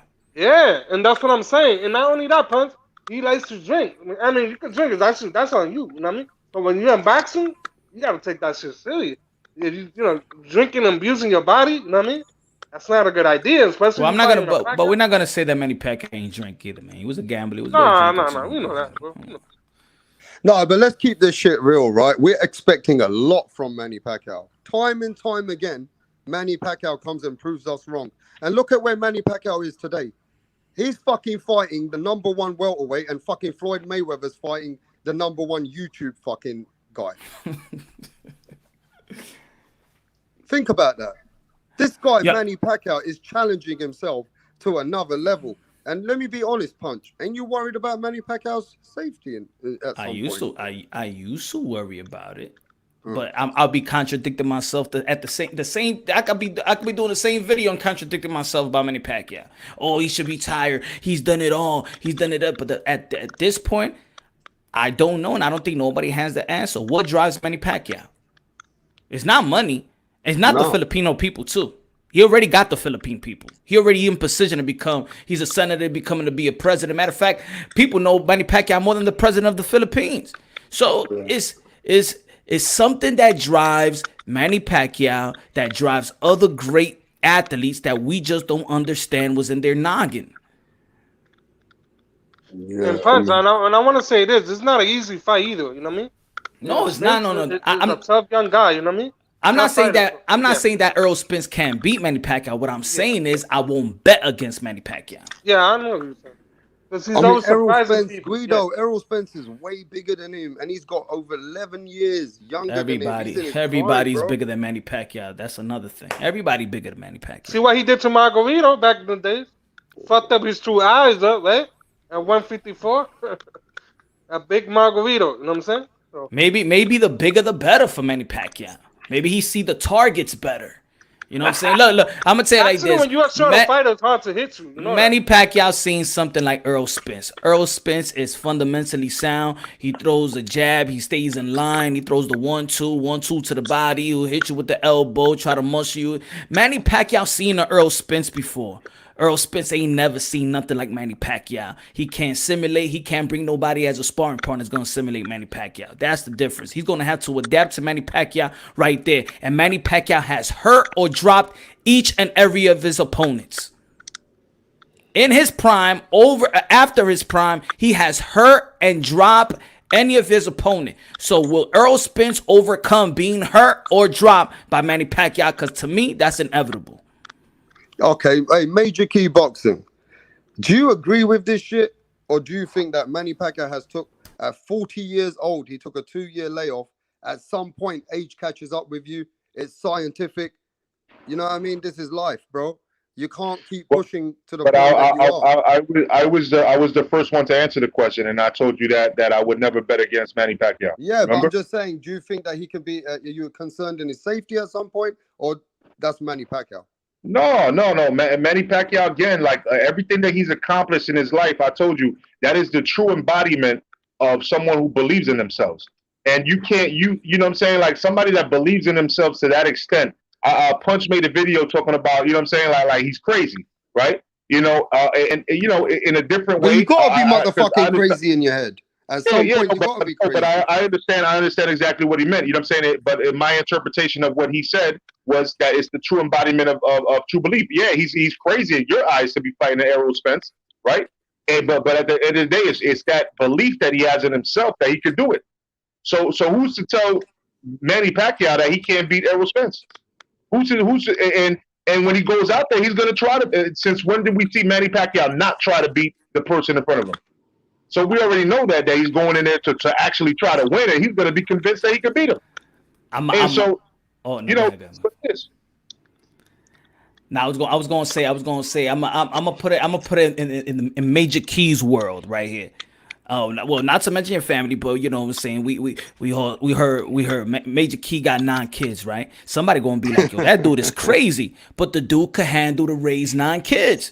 Now me, I think he crazy, but he can know how to handle. He know how to father 9 kids and take care of all 9 of them. Now, other men can't do that.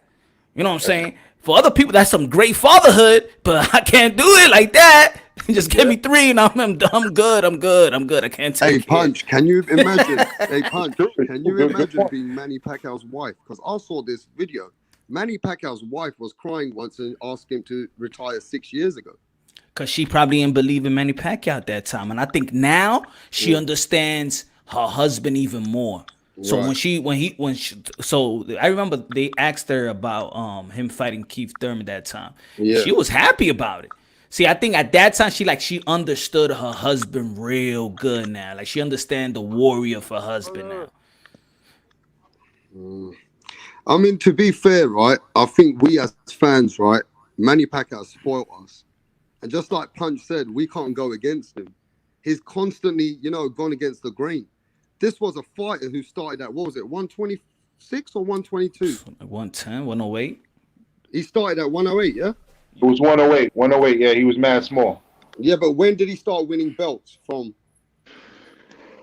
So he was winning belts. He's an 8-weight world champion. So yeah, I'm gonna jump back on. Guys. I gotta go. Hold on.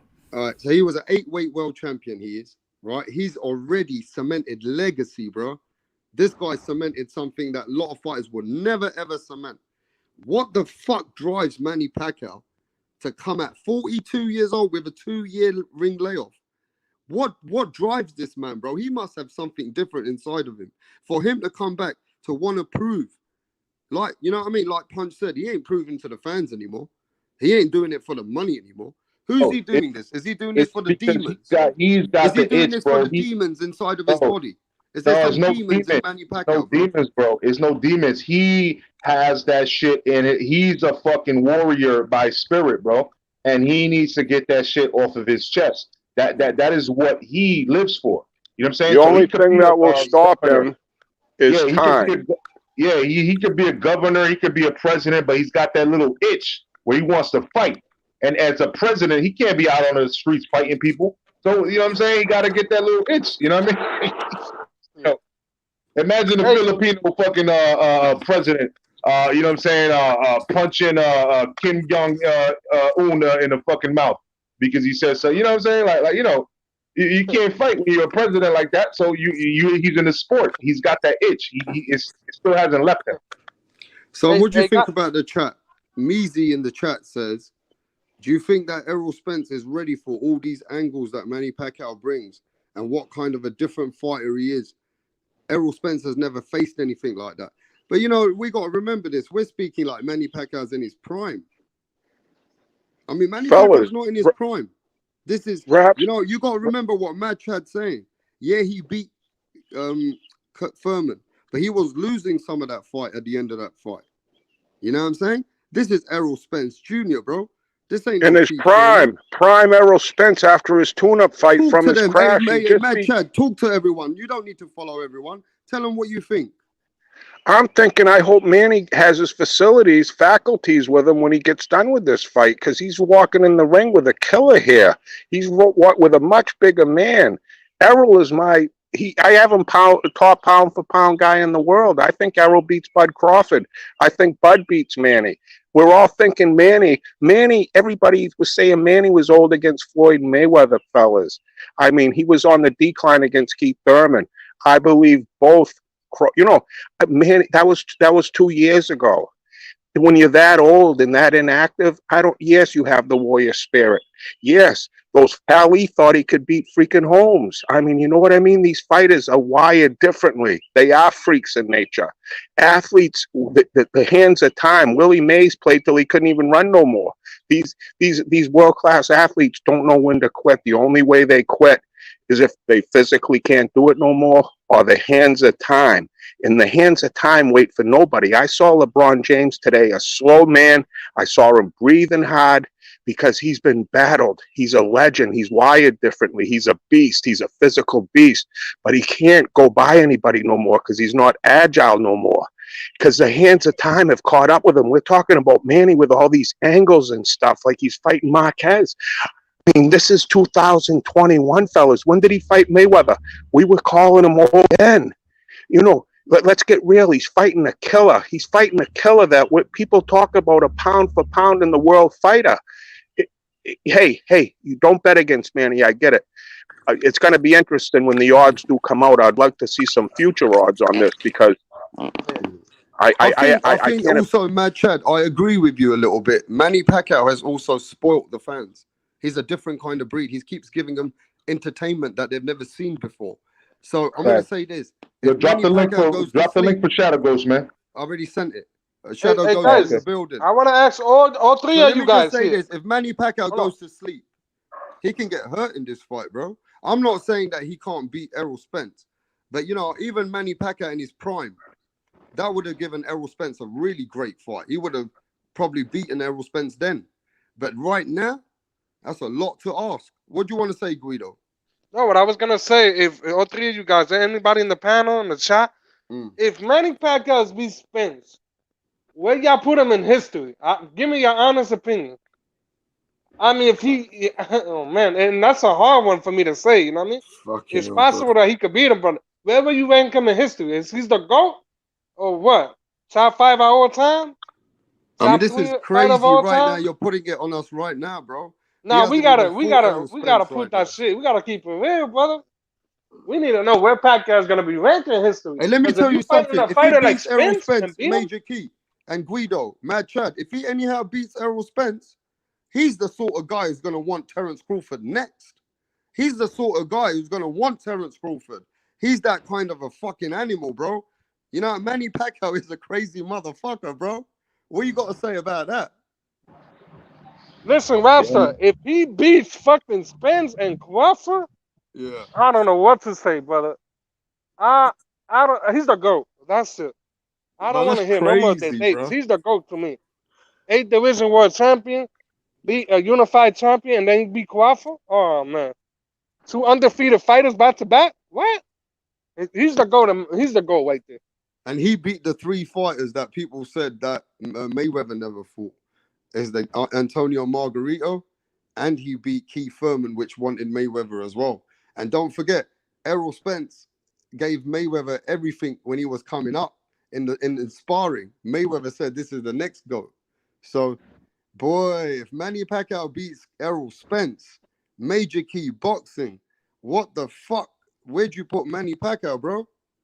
I already got him. I already got Pacquiao because of the 8 division thing and the fact that he beat Keith Thurman at that age. I already have him like top 10. I would have to definitely consider him if he beats Errol Spence, top 5. And then if he becomes undisputed in this division at that age, bro, like there's no doubt he's a fucking GOAT, bro.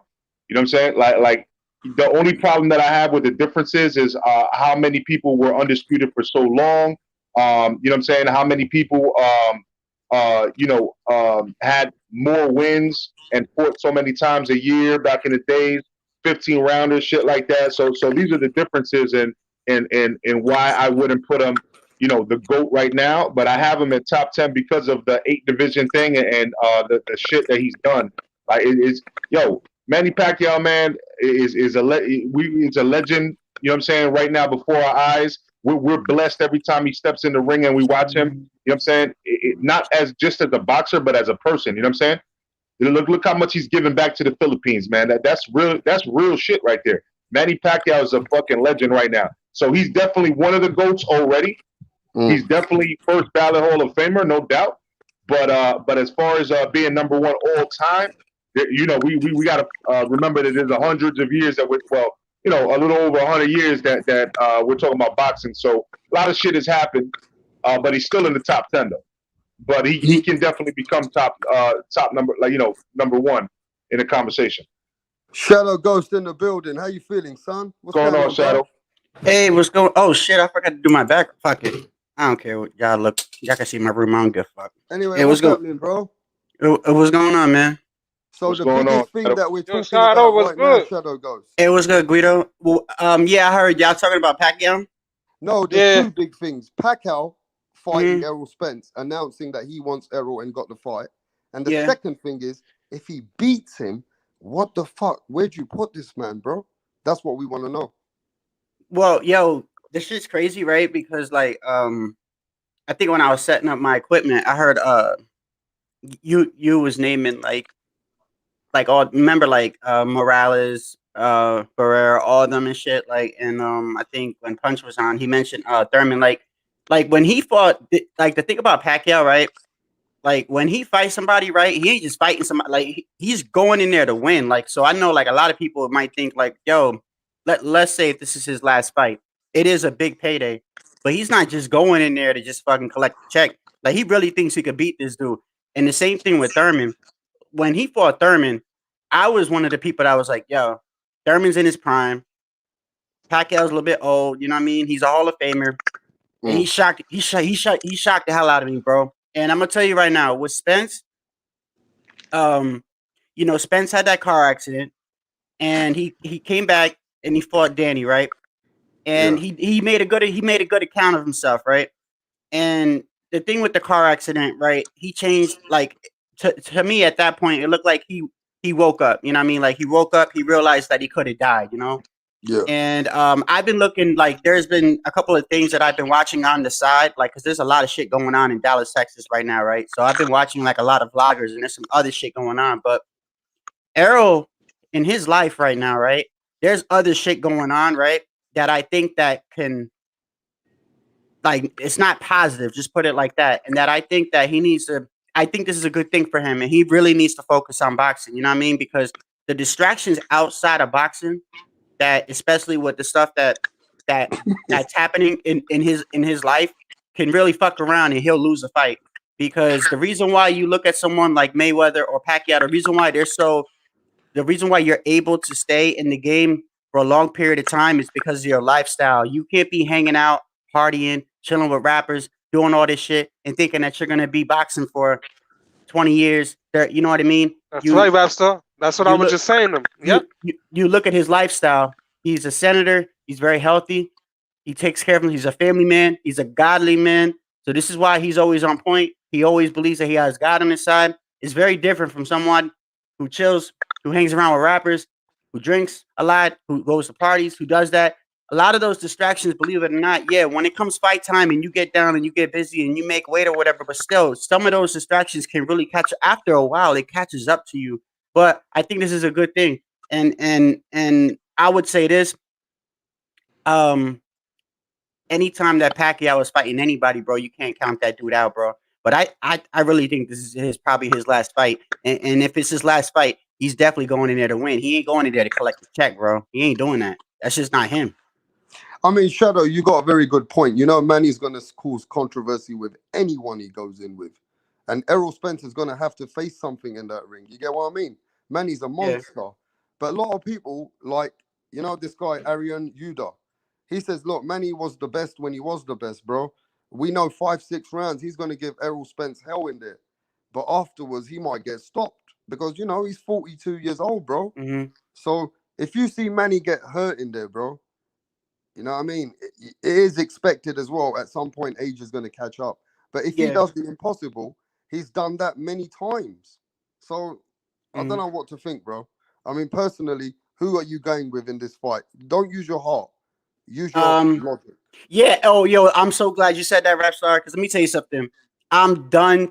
Look, for 2 times already. Let me tell you something. I'm glad you said that, bro, because for 2 times already this year, I've made up my mind on fights, but because of talking to you guys and talking to people in chat, and I love talking to y'all, I've changed my mind on fights, and both times I was fucking wrong.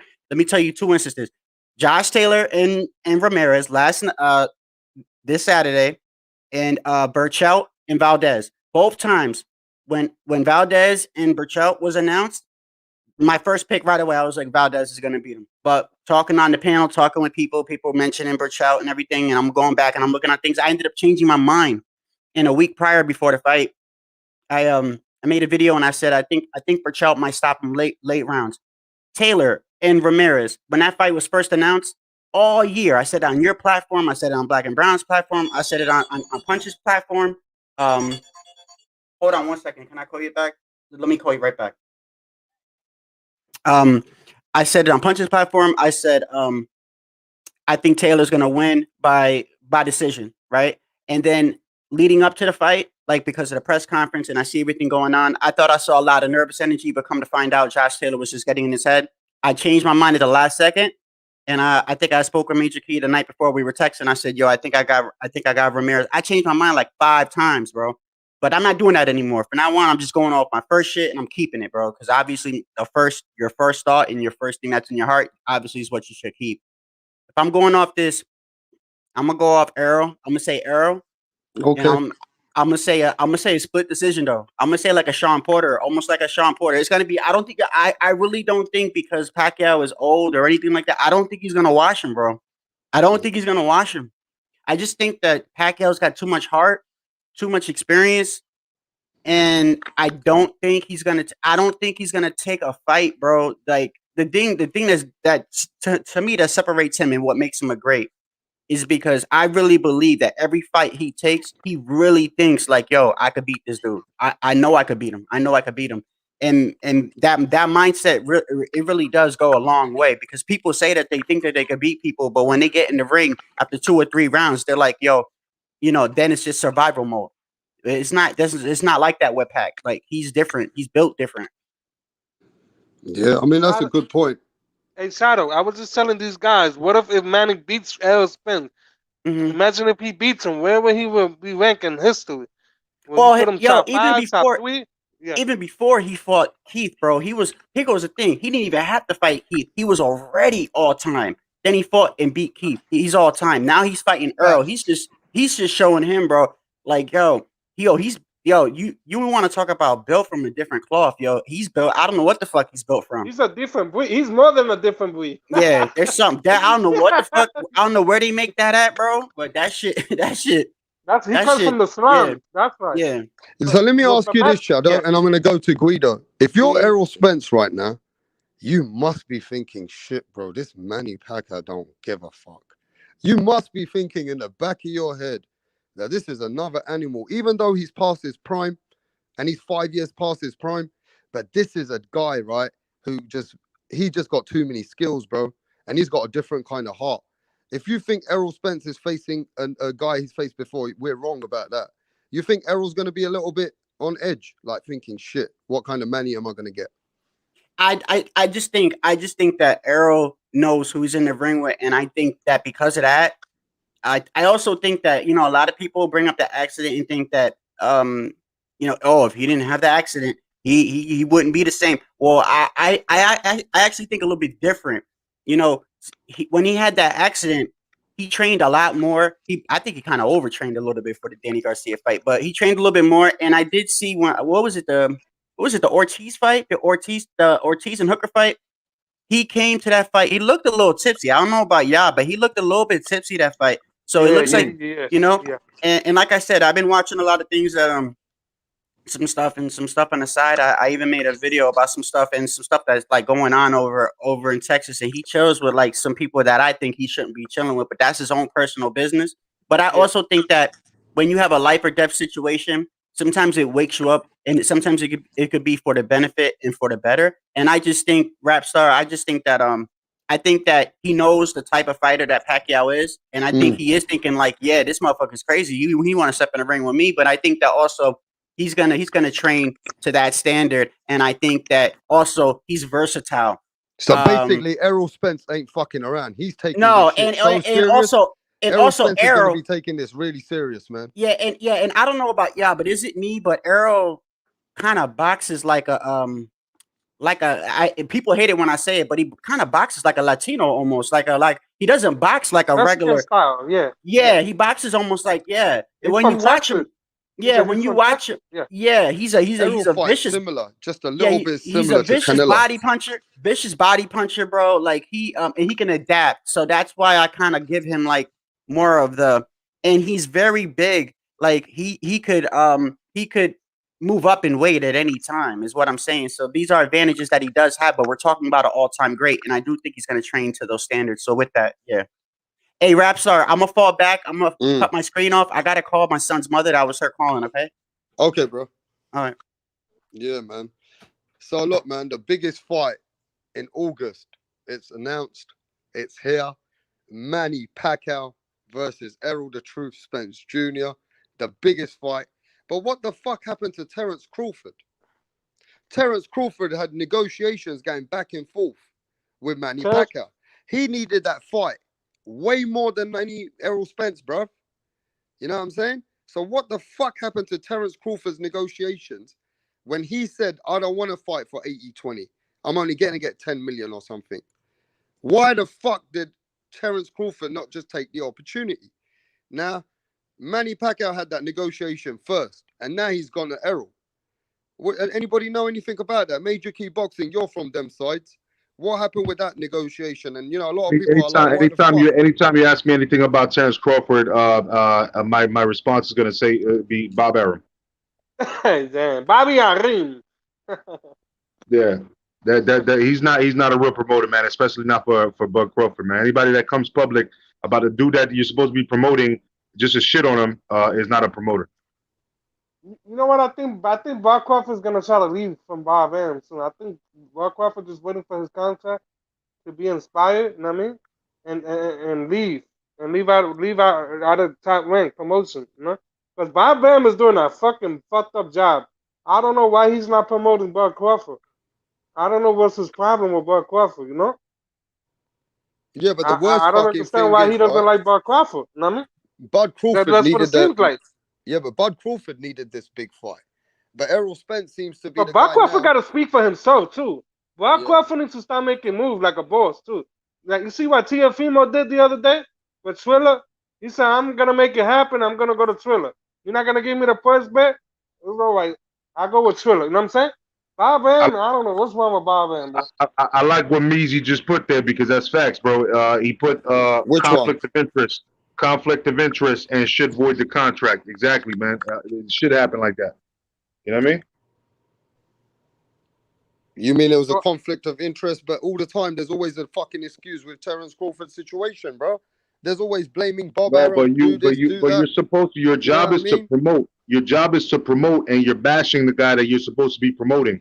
How is that? That's like if I say, yo, let me get a Big Mac, right? And you give me the Big Mac by throwing it in my face. You know what I'm saying? So you want to blame Bob? That's not the kind of service I was asking for. I just wanted a Big Mac. I want you to throw a fucking Big Mac in my face. You know what I'm saying?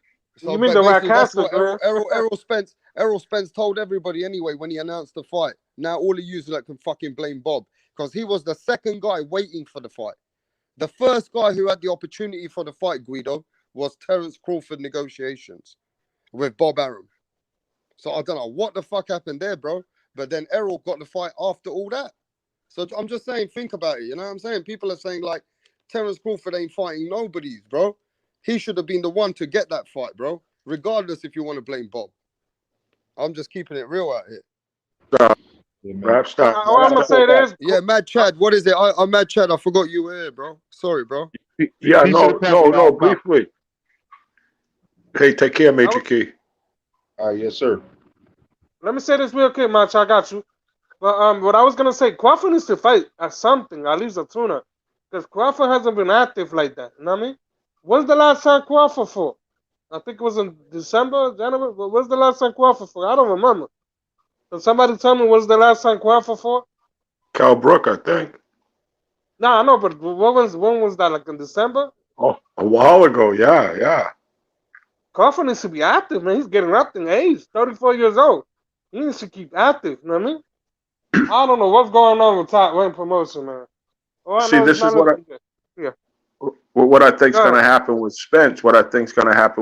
I think he's going to beat Pacquiao. Hopefully there's Pacquiao something left in the tank, and it's a great fight. It's a competitive fight. And I think Spence gets by Pacquiao. And I also see Canelo getting by Plant to unify that division. But then I also see after Canelo beats Plant and Spence beats Pacquiao, I see Errol Spence Jr. versus Canelo Alvarez.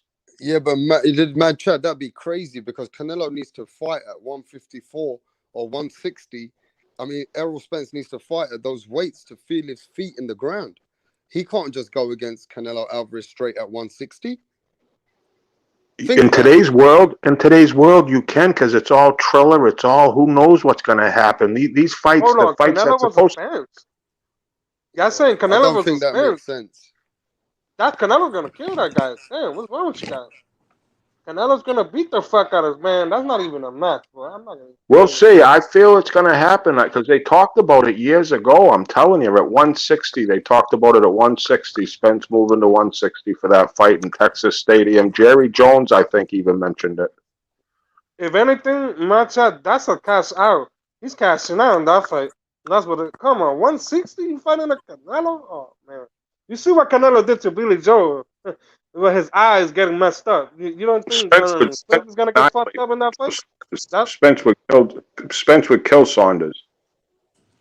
You think Spence would kill Sanders? Oh man, all right, all right. DJ, yeah, Spencer's my favorite fighter. He's my favorite fighter fighting today. Even though I'm mad at him, I get mad at him. But you know, watching him for a while. He's a great fighter. I love watching Errol Spence. Very entertainment in the ring. Fights like a Mexican. You know what I mean? Yeah, I love his style. Love his style. Yeah, but we gotta keep it real, man. Chad, I like your energy, and I love that. You know what I mean? You go with your fighters, and we got Shadow Ghost next on this one. But you say that Errol Spence can go after this straight to 160 and fight Canelo? That's too much of an ask. Errol Spence needs to get his feet wet, and he needs to fight some people to show that he can belong at 160 first. And he hasn't even fought at 154. I'm not saying Errol Spence doesn't have a, you know what I mean, a good style of boxing at welterweight. I think he can really do well at 154. I think Errol Spence can possibly beat a lot of those guys at 154 for sure for me. But at 160 to fight Canelo Alvarez, I think that's too much straight away. I think he ain't ready for Canelo at 160 unless he beats people at 154 and then slowly moves to 160. He'll be a better fighter. What do you think about that, Shadow Ghost? You think that he can go straight to 160 and face Canelo Alvarez? No, I actually think that after this Pacquiao fight, right? I think this is my opinion. Like I said, we all have our own opinions, but we all watch boxing. So I think that the Crawford and the Spence fight might actually come to fruition because of the fact that after this fight, two things might happen, right? One, Pacquiao might make him seem, let's say he might rock Spence a couple of times in the fight. I still think Spence wins by a kind of split decision. And then I think the fight happens because, number one, these guys are going to realize that this is a payday that they don't want to slip away. They all arguing over who's A side, who's B side, this and that. Meanwhile, you got Ortiz, Boots, you got other guys that are coming up, and they know that there's going to be a time where they can't remain in their prime forever. So instead of him moving up to fight Canelo, I think that he might just go ahead and get that fight, because that's a money fight. That's the fight that everybody wants to see. That's the fight everybody's been talking about. That's a payday fight, yeah. That's a payday fight. So why pass up on a payday? These guys talk about legacy and all that, and I do, and I believe that some of these fighters do care about legacy, but a lot of them care about money. So and when they taste that money, they want that money. So I think that, but also fighting Canelo is money. But I think that which would be smarter, fighting someone that's already in your weight class, like you said, Rapstar, where you already know, or just skipping 160, going straight to 168 and fighting the best in the world. I don't think Errol Spence can even handle it at 160 with Canelo. I personally think that he needs to get his feet wet and he needs to fight slowly to get in that position so that he can at least give Canelo a good fight if they meet in the near future. If he goes and jumps straight there for the payday, I just don't see that in Errol Spence. I don't think Errol Spence is that kind of a fighter that will sell himself that quickly short. That'll be a retirement payment, what I call a retirement payday. Yeah, maybe I heard them talk about it. I heard the Spence camp talk about it. I know I heard Canelo's people talk about it. I've know because they both love hustlers. It's just the Texas is raging. They're gonna fill that stadium. I just see it. Maybe I'm just living a pipe dream, but because it's all about money these days. It's all about the greenback dollar. It's the most important thing for these fighters, and it's just matched up for both of them. They've talked about that. I mean, yeah, we've all heard. Yeah, they've talked. They've mentioned their names, but before that fight can happen, Spence would actually have to say he's going to. It's just like Charlo. It's just like Charlo saying, "I want to fight Canelo," or Boo Boo saying, "I want to fight Canelo." Okay, well, before you do that, you gotta go to 168. You can't just keep saying, "I want to fight Canelo," but you in 160, bro. Go to 168 and say you want to fight. Saying one thing and then actually going to 168 and doing money it. Talks, bullshit walk, or sending a contract. I know, but listen, being on Twitter or going in front of a camera and saying, I can say I want to fight Canelo. Not after you beat Manny Pacquiao. But I want one. You have to send a contract. You have to talk to the promoter. Do you understand what I'm saying? You're not even campaigning in that way, is what I'm saying. So what I'm saying is that you could say it, but you're not literally. Al Heyman's not making a phone call. Nobody's doing anything. That's what I'm saying. So yeah, we've heard them say it, but did they really make a are they really? Did Al Heyman call? Did Al Heyman call anybody?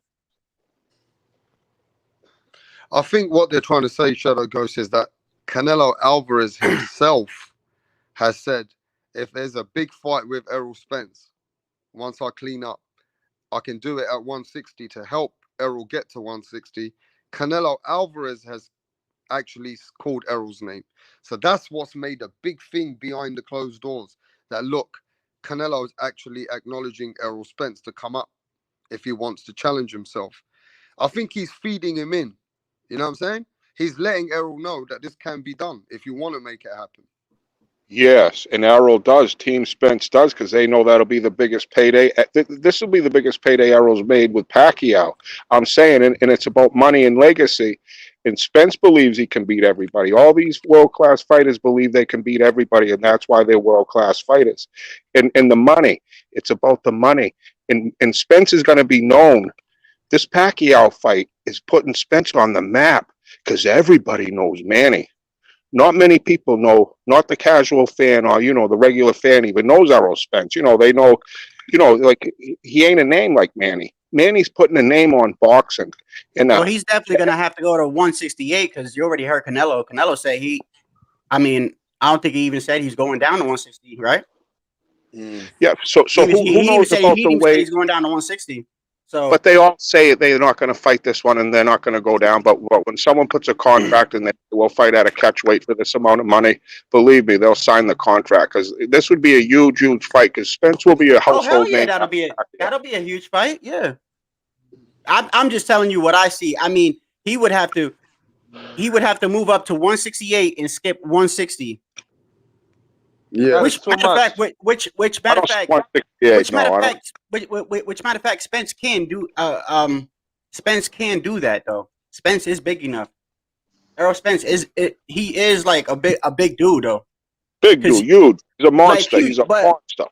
He walks around at a big weight, but still, I mean, I'm just talking about what's logical. Like, just fight. Why not just fight Crawford? I don't understand that though. At the end of the day, look, the problem is, right, Errol's not going to wait around for Crawford. Errol already tried to fucking see that Crawford hasn't even made the fight with Manny Pacquiao. Errol was waiting for these guys to make a fight, and these guys didn't make a fight. So Errol came afterwards and made a fight with Pacquiao. So if Crawford and Errol shit doesn't happen, Errol at least has been fighting the best he can fight. And if he moves up, he ain't going to stick around for Crawford now. This shit's going to be stupid to stick around. He's going to have that's all Bob the belts. Arum. I think that's Bob Arum, bro. Yeah, but even if that's Bob Arum, you can't expect Errol to be sticking around all the time. You get me? So even if it is Bob Arum or whatever it is, they need to try. Once Errol wins that title, let's say if Errol gets the WBA super title and that's the recess belt that they give Manny Pacquiao. Errol's going to have 3 belts. Shadow Ghost, Mad Chad, Guido. He's going to have 3 belts. How the fuck is the negotiation never even worked at 50-50, 60-40? Now you know Errol's not going to be asking for that. He's going to be asking a lot more because he's going to have 3 motherfucking belts, right? Terence Crawford is not going to entertain that shit, bro. Terence Crawford's got his own fucking legacy in his head. And he's like, I'm not giving up my fucking money. So those fights are not going to happen. The next biggest fight, Mad Chad's right. The next biggest future fight is Errol Spence Canelo at 160. But that's going to be in the next future. I think that's going to be end of 2022. You know what I mean? That's not going to be right now, bro. For sure. But Guido, how do you think that happens? If Errol Spence moves up to 160, you think he can hang with Canelo? Nope. Talk about it. Hell no. Hell fucking. He'll do it. Nah, I don't want to see that. For Errol Spence to go all the way up to fight Canelo? Yeah. A seasoned Canelo we're talking about. We're not talking about early Canelo. We're talking about a seasoned veteran Canelo. Come on, man. He's on a whole nother level. And like I said earlier, you see why he gets to Billy Joe Sanders, crack his eyes, start. You know what I mean? I just don't know how that looks. I mean, how does that look? You got. I mean, I understand. Yeah. I understand what Bob. I didn't mean to cut you off, but I understand what Bob with Bob Arum. But I'm just saying, how would it look if us as boxing fans see him move up and fight Canelo, but the Crawford fight don't happen? I don't know. It just don't look right to me. What that will look like that will look like that Errol Spence is also knows he's not going to stick around. He can't get the Crawford fight. That will show you that he can't get that Crawford fight. You see? So you got to look at it both ways, bro. At the end of the day, that ain't going to look good on Crawford either. At the end of the day, if Errol needs to go up to fight Canelo to make his biggest money fights, then that, you know what I mean? Then that to me is a bit premature. Errol Spence Jr. needs to win at 154 a title. If he can win a title at 154 and then he can move to 160, he got a chance to do something good. What do you think about that, Mad Chad? If he wins something as he goes up, he got a chance to give Canelo a good fight and maybe, you know what I mean, do something. You know, we talk about maybe not now, but we have to remember Errol ain't a spring chicken either. And, you know, the time is now when you say, not when you, but when people talk about a fighter ain't ready for this and for that, and things making sense with why they skipping divisions and now he's got a belt in this one and that one. I think it would be a banger of a fight. I mean, I would favor Canelo just for the fact that I don't think Errol's ever faced anything like this, but definitely the preparation for Manny would definitely have him ready for a Canelo type environment, because this is the biggest fight Errol Spence has ever been in his life is Manny Pacquiao. This will be the most prepared he's ever been because he knows what's at stake. I mean, Manny, like we're all saying, I hope he has something left. I mean, Manny's going to show up and ready to die when he walks into that ring. And Errol's going to know it. And there's going to be the added pressure of fighting the living legend, Manny Pacquiao. So after that fight, if he can get by Manny, he is definitely going to have that veteran experience of being able to compete at this mega fight, which this would be. You know, if Canelo can get by Plant, which hopefully it'll happen, and, you know, and Errol can get by Manny. I don't see why it wouldn't happen just for the money. And the time is now, especially coming out of COVID, having the chance of the open season. I just think it could happen. And when you talk about Errol, I mean, word on the street is right. Errol is familiar with the Charlo brothers. Both are bigger. Both fight at a bigger class than Errol. But Errol pounds the fuck out of him if they get in the sparring. Everybody knows Errol's a better man than both the Charlos. And you know, both of them are bigger. So you know what I'm saying? Errol's a bad man. He's not my favorite fighter for no reason. I mean, someone mentioned he has that Mexican style of fighting him, and I see it. I think he's a brilliant fighter. I think he has one of the most lethal jabs, but also I have Canelo as my pound-for-pound fighter in the world. So I think it just has the makings of a great fight. Okay, Mad Chat, stay right there. I've got Errol Spence's #1 biggest fan in the United States in the panel. But before I get to that, everyone smash that like button. We're cooking over here. We're just keeping some of the boxing chat where it's might go. Let me just say this, Guido. Before you start cooking, go ahead, Guido. I want to say this. All you have to know is this. Canelo knocked out Kovalev at 175, and Errol Spence couldn't even knock out Mikey at 135 pounder Mikey Garcia. I mean, that says it all right there. You know what I mean? I'm just laughing at somebody in the chat said. Before somebody I get in the to chat the biggest fan, Guido. Before I get to the biggest fan, I'm laughing at the chat. I want to say, look, we got people in the building. We got Let the Bell Ring Boxing. We got Troy in the building. We got 8 Method of Madness. We got Johnny Blaze, Carlos Mendoza, Meezy, Mad Dog, Alex. Yeah, bro. We got Cully in the building. So look, let's keep it real out here. We got Yes Sir in the building. We got Towner in the building. Yeah, so look, let's keep this shit real out here, bro. If Errol Spence is gonna take a chance and go up to fight Canelo, D Calico, what do you think about that? Some people are saying that if he beats Manny Pacquiao, the only options he's got in the future for the biggest money fight, it ain't gonna be Crawford, because that fight's not generating. It's gonna be Canelo Alvarez versus Errol Spence Jr. What do you think about that? Yo, D Calico, you there? Yeah, I'm here, brother. So what do you think about that, bro? Was this about Canelo? Because I was holding the conversation. That's my bad, bro. I'm back. Yeah, so look, first of all, I want your views on the Manny Pacquiao announcing that he wants to fight Errol Spence Jr. I haven't asked you about that. You know, I love him. Hey, go ahead. Hey, watch this, bro. I love that just as much as the Terrence Crawford fans hate it. You know what I mean?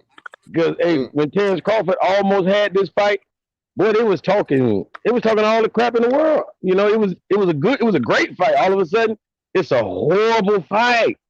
It's such a horrible fight because Terrence Crawford is not involved. You know what I mean? So, you know, it's gonna be beautiful, man. And I don't care what nobody say. Your boy Pacquiao ain't gonna look the same after this one, man. Okay.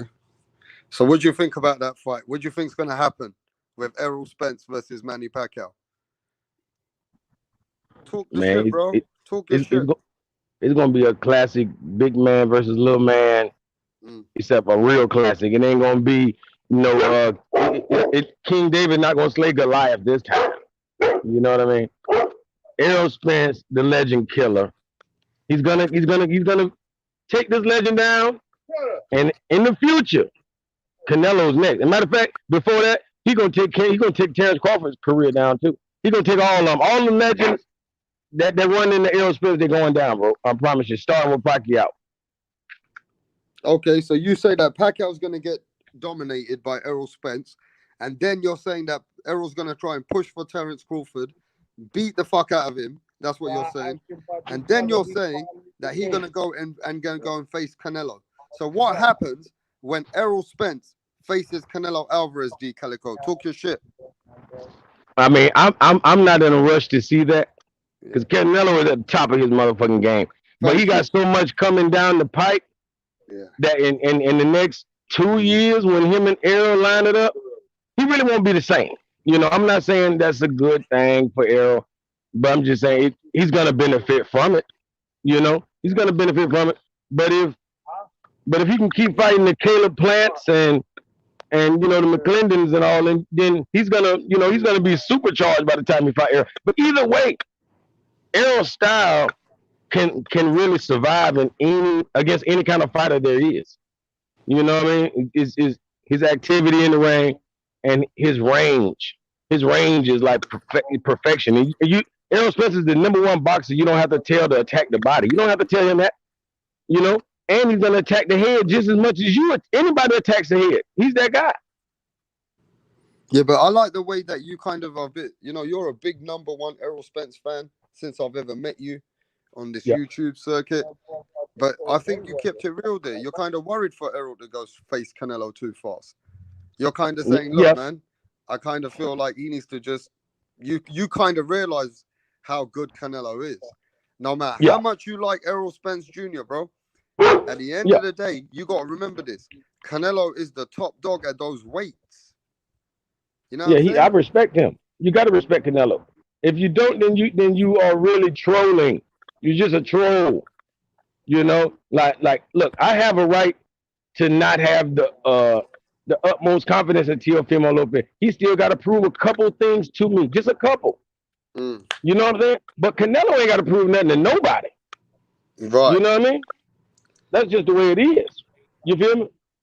So that's how do you think Errol Spence will challenge himself like Mad Dog says? Mad Dog says, I've been following Errol from a long time, and I'm telling you people, Errol Spence, if he doesn't have a fight, he's going to go and challenge himself with Canelo Alvarez. Is Errol Spence that kind of a dog? Is he that kind of a fucking dog that will just, you know what I mean, prove to himself that he can fight Canelo Alvarez? D. Calico, tell me. He got the utmost confidence. You can't tell him. He knows what the outcome is going to be already. He's not even the least bit worried, or he's not going to be surprised in the least little bit. He already has played out the whole fight, I'm sure.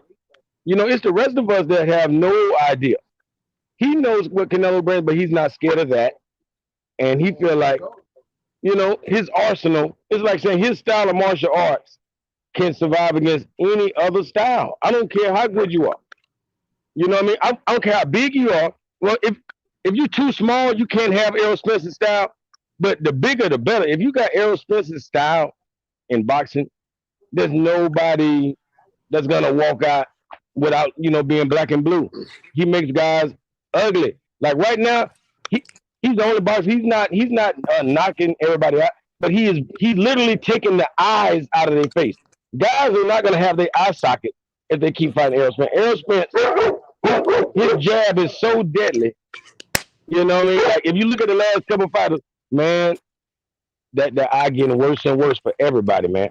It's just Okay. becoming what it So is, hey, man. so let me go to my other brothers out Up here. their liver, and they pee blood for 2 weeks after you fight Errol. You have trouble pooping, and you pee blood for a long time after you fight Errol Facts. Spence. That's true, Mad Chad. I know my friends and some of the boxers I know who were peeing blood for over 10 days, bro. 7 days. Facts. Yo, Guido, the man beat people like Austin Trout. He beat Miguel Cotto, Shane Mosley, Daniel Jacobs. He beat Gennady Golovkin. He beat Lara. Yeah. How the fuck is Errol Spence? I mean, look, you got to listen to the Errol Spence guys. Hey, you forgot Kovalev. He went up in weight, knocked out he went Kovalev. up in weight and beat Kovalev. I'm just saying, he beat Callum Smith, Billy Joe. I'm just saying, is Errol Spence the boogeyman to come up out of all those guys? You think Errol Spence can be the guy who can trouble Canelo Alvarez, Guido? Are you really asking me this shit? Oh, my Lord. Oh, man. Just speak your shit, bro. Just keep it real. Speak your shit. Oh, man. Rap star. I can't believe we entertaining this bullshit. Canelo's going to murder this dude, man. I'm not going to even... Man, this is a mismatch right here, you know? This is not even a fair fight. It's just a cash out, you know what I mean? Like I said, Errol Spence won the money. This is the retirement money for Errol Spence. Well, why Errol Spence? What we want to see is Errol Spence versus Crawford. That's the fight that needs to happen. That ain't happening. That ain't happening. I've been waiting. And it's the same. Why the fuck you want to fight Canelo? But you know Canelo's way too big for you. You know what I mean? That's what I don't understand. That's why I keep laughing though. But it's I'm funny not gonna waste my fucking time with this bullshit. Entertaining Errol Spence. Come on, man. We all know. What if he could get Willie Head in this fight? Don't you guys think that? He could get Willie Head in this fight. You don't play boxing, you know what I'm saying? Well, what if Canelo really hurt this dude? You know what I mean? Wake his jaw under the bone. You know what I mean? What everybody's gonna say? Chad, don't forget to retaliate and come back with your shit for Errol. And then he gets knocked the fuck out, right? I'm not coming no back with shit with Errol. I think Errol might, probably lose to Canelo. You know what I mean? I'd have to wait up for the build-up, but I just don't think it's a cakewalk. I think he's tougher than Smith and Yildirim, and, I think it'd be a tough fight for Canelo. I'm not saying Spence is going to beat him up and bust up Canelo Alvarez. I have Canelo Alvarez as a pound-for-pound best fighter in the world. But Errol Spence and Bud Crawford ain't happening. And I don't like to talk about that shit because it's been talked about for fucking 22 fucking years now, I think. I mean, and the realism is no one saw Manny Pacquiao Spence. That came out of nowhere. Listen, maybe you guys... The fight that he needs to worry about is Manny Pacquiao. Forget about Canelo. Forget about the other fight. What he got to focus is the legendary Manny Pacquiao. Exactly, and that's all he's worrying about. Because he could get his ass whooped in that fight. I don't know what you're thinking about Canelo. Like, this shit is going to be a walking apart and shit. You know what I mean? Like, Pacquiao's not no walking apart. You know what I mean? Oh, I'm going to beat Pacquiao, and I'm going to fight Canelo. Yeah. No, I don't think Errol Spence said that. We're just hypothetically. We were talking about... No. We'll see what happens, though. But I think, Guido, you're telling me it would be a fun freaking fight. Everybody would tune into it. Yeah, we all want to see Crawford Spence. But like I said, I don't believe we're going to see it. But if hypothetically saying 8-9 months from now, if you see Canelo Spence, the whole boxing world will tune into that fight. I just want to say something. Okay, so we have the Caleb Plant fight happening, right? And then we have at 160 we have Jamal Charlo. We even have Boo Boo Andre.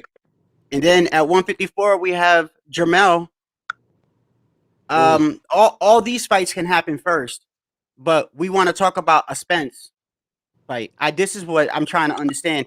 But then people get upset when we want to see the guys that have the belts fight each other. Do you understand what I'm saying? Like I don't. But you rather see him skip all those guys and go up, which are good fights. These guys are great fights. We'd rather see that.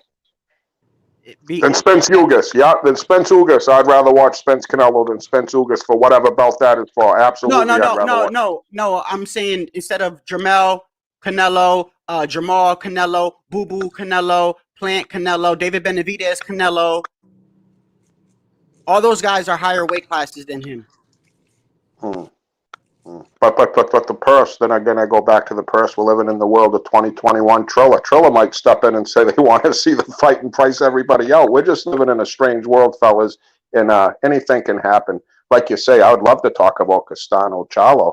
That's going to be a cracker of a fight, undisputed another fight, another good one. 154. And that's somebody that beat Spence in the amateur, Brian Castano. People are writing him off. I think And some Castano's people going to give forget, Charlo man, all he can handle. Castano gave Lara everything he deserved as well. Castano drew with Lara, didn't he? Yes, he did. And many people thought he won the Lara fight. is a tricky fighter. And let me tell you something, Castano, he might give Jermell Charlo tricks. If he could do that to Lara, he might even do something with Jermell Charlo. People are writing him off. You got to remember this. Everybody you speak to, they're going with Jermell Charlo. But Castano might be, I think they might overlook him a little bit. What do you think about that, Guido? Castano versus Jermell Charlo. Hey, that's a great matchup. That's a really great. Yeah, you hear me? Yeah, that's a great matchup. Shit, I'm a favorite slight edge to Jamal. Yeah. But man, let me say this, Brian Castellano, man, he better not overlook this guy. You know what I mean? Because Brian Castellano comes to fight. You know what I mean? Always comes to fight. But the problem is, well, for me, he doesn't have the power like that. You know what I mean? I don't know if Jamal's gonna, not gonna respect his power, just gonna walk to this guy. You know what I mean? Because I don't look at him like a big puncher, Brian Castellano. You know? And I feel like Jamal has a more better puncher. You know what I'm saying? He's a way better puncher than Castellano. You know? It's harder on him. You know? Has a better skills than him. You know what I'm saying? But this is one of the fights that could be an upset. You know? It could go either way, you know? Yep. So this is a tough fight. This is a good fight right here, you know? But I must leave the slice edge to Charlo a little bit, you know? But I won't be surprised it will be an upset at all, you know? No, you're right. At the end of the day, Castano still got all the skills. He's done it with other fighters, you know what I'm saying? It's not like he don't have the skills. But, let's go to you, Shadow Ghost, on that. Brian Castano seems to be the underdog. A lot of people ain't going for him on that fight with Jermell Charlo for undisputed. Do you give him a chance, and do you think he can pull it off? Who are we talking about, Jermell? Yeah, Jermell Charlo versus Brian Castano. You think Castano can? Yeah, I give Jermell. I give Jermell a slight favor. That's another good one, man. Yeah, and the one well, there's a sleeper one before that. I want to see, but yeah, that I want to see that one. And there was a fight before that on the Gervonta and Mario Barrio. Yeah, the undercard though, the Erickson Lubin and Rosario fight. I want to see that one too. I don't know why I want to see that one, but I'm just interested. Yeah, but I want to see yeah, that's gonna be a close one. I'm sorry, man. I gotta. Damn, man. She keeps calling me. Hey, man, I'm gonna call you back, man. I'm gonna call you right back. And Brian Castellanos a good fighter, man. You know, he's a good fighter. He goes to fights very well on the inside. You know, Rapstar. And people should not be sleeping on him either. You know, but I'm just favored a little bit to Charlo. You know. Yeah. What do you think about that, D Calico? What do you think about the Jermell Charlo fighting Castano for the undisputed title? A lot of people got Jermell just as a favorite.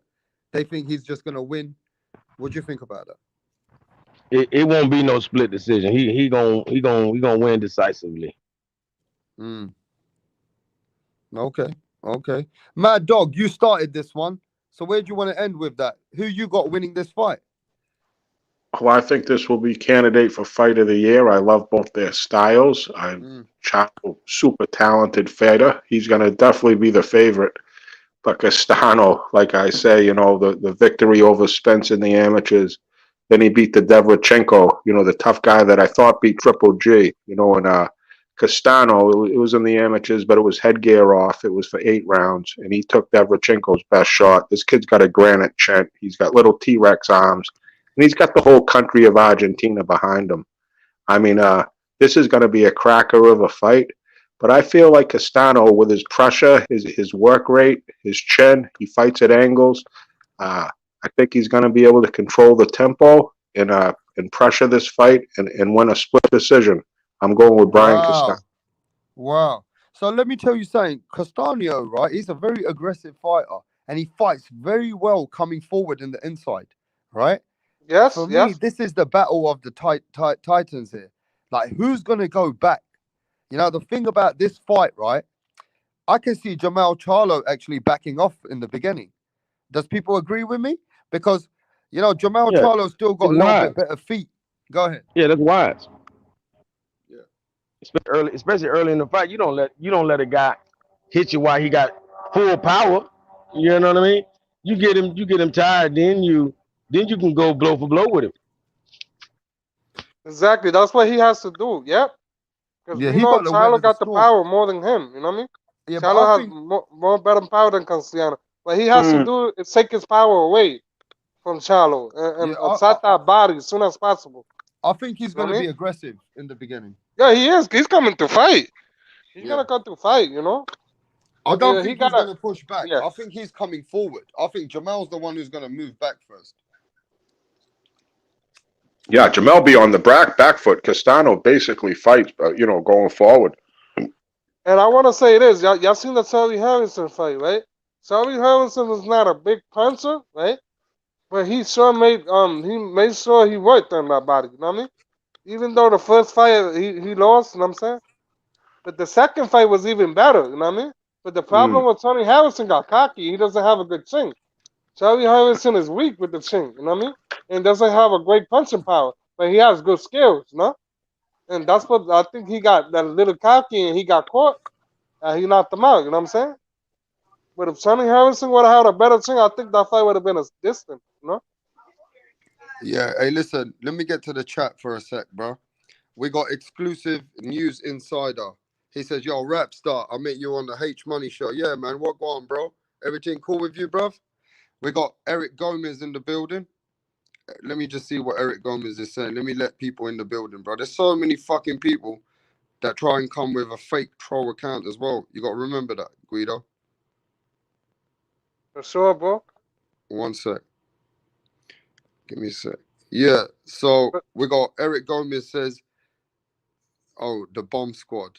Yeah, Canelo. Okay, Lee Adams says, right, Canelo Alvarez will walk through Errol Spence Jr. Anyone got anything to say about that? D Calico, Mad Chad? I don't know. Arrowhead's pretty hot. I can't see him walking through him. No, I don't. I think that's a false statement. Oh my lord. What do you think, D Calico? Well, hold on. What's the question, brother? My bad. So Lee Adam goes that Canelo Alvarez will walk through Errol Spence. You know what I'm saying? He's gonna push him back. He's gonna walk through him, and everything Errol Spence brings, he's gonna weather the storm basically, and then put it on him. What do you think? He think he average. He think he average, man. I'm sure that yes, Canelo does that to any average opponent. I don't care what weight he is. He'll do it to a heavyweight if he's just an average guy. You know what I mean?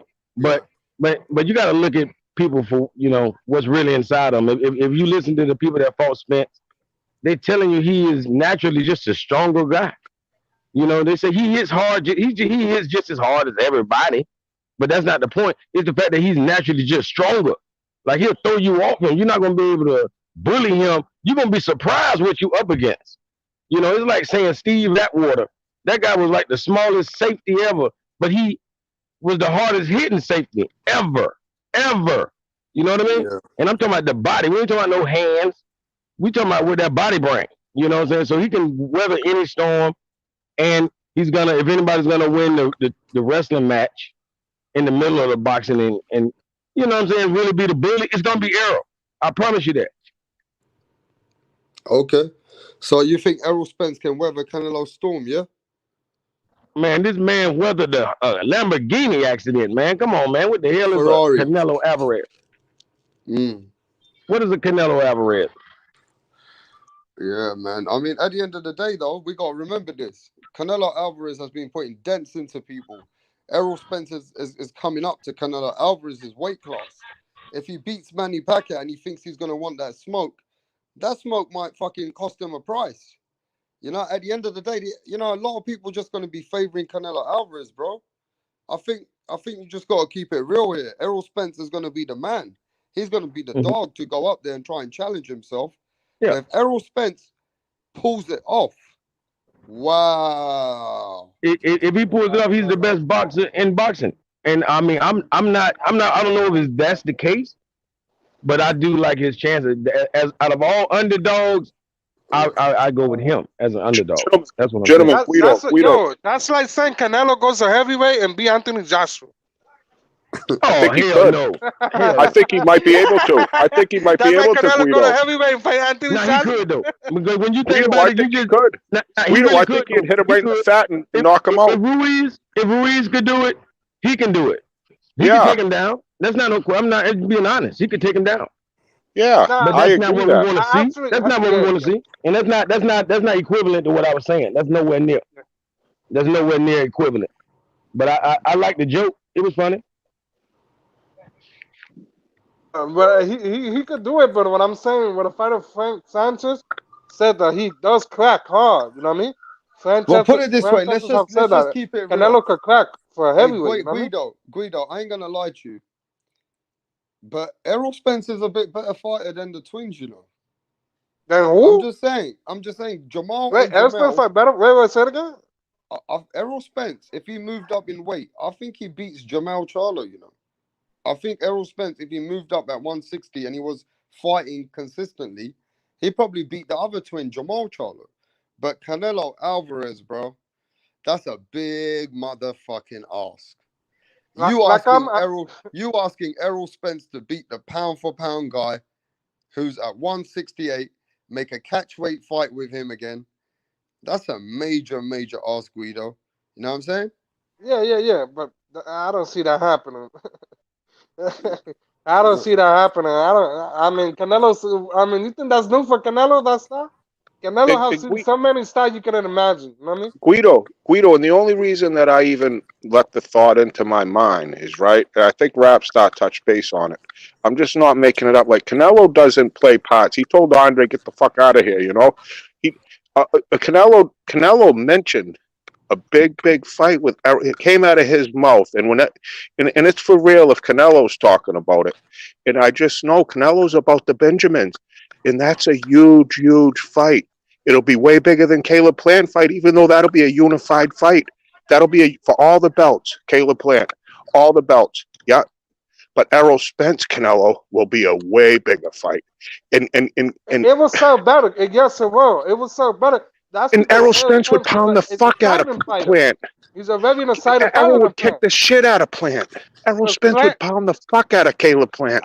I hear you, but hear me out first, though. I was saying that because Errol Spence is an exciting fighter, it was entertain the crowd. You know what I'm saying? We all love Errol Spence style. You know what I mean? Plant, you put people to fucking sleep by the fifth or 5 rounds. You know what I mean? He doesn't even entertain the crowd. You know what I'm saying? Of course, that was tell. But fucking Plant, man, I don't know, man. I want to see the undisputed fight before all that shit happens. You know what I mean? I want to see Canelo become undisputed this year. Man, me personally, I want to see Errol jump the gun and fight whoever he thinks Canelo's next opponent would be. Just like say, hey, who you think you're gonna fight him and let me beat him up? Let me show y'all I could have did that. You know what I mean? That's what Charlo's supposed to be doing. He's supposed to be trying to fight anybody that won't smoke with Canelo. He's like, I want you then. How about that? You know what I mean? But we also got D Calico. You also got to keep it real. You said to me on the other panel, just like what Alex H is saying, you were the same guy who says you don't see nobody beating Canelo unless Errol gets the chance. That's what you said. And you also said that nobody's going to beat him unless he goes up at 175 and go and do the impossible to go and fight Beterbiev. Because if he fights Beterbiev or Dimitri Bivol, those guys have got a chance to beat him because they're big. But you also said to me, Rapstar, that I don't see no one beating Canelo. No, he don't fight. He the best boxer in boxing right now. There's no doubt about that. You know, single boxer. I'm just trying to figure it out, guys, because y'all saying Errol Spence is gonna give him a fight. I mean, Errol Spence cannot even knock Mikey Garcia. I mean, why you gotta knock him out, bro? Why you gotta knock him out? These people can box. You really think Errol Spence is gonna outbox Canelo? Everybody in the chat, do y'all believe that Errol Spence is gonna outbox Canelo? Just do the focus on the real stats. Like nobody's gonna stop Errol from being Errol. He's not gonna freeze up because he fight Canelo. He's still gonna have more of an output than Canelo does. He's gonna have more of an output than anybody you get in the ring with. This man is connecting more body punches and head punches than anybody. What are you talking about? Oh yeah, he gonna take the day off that day.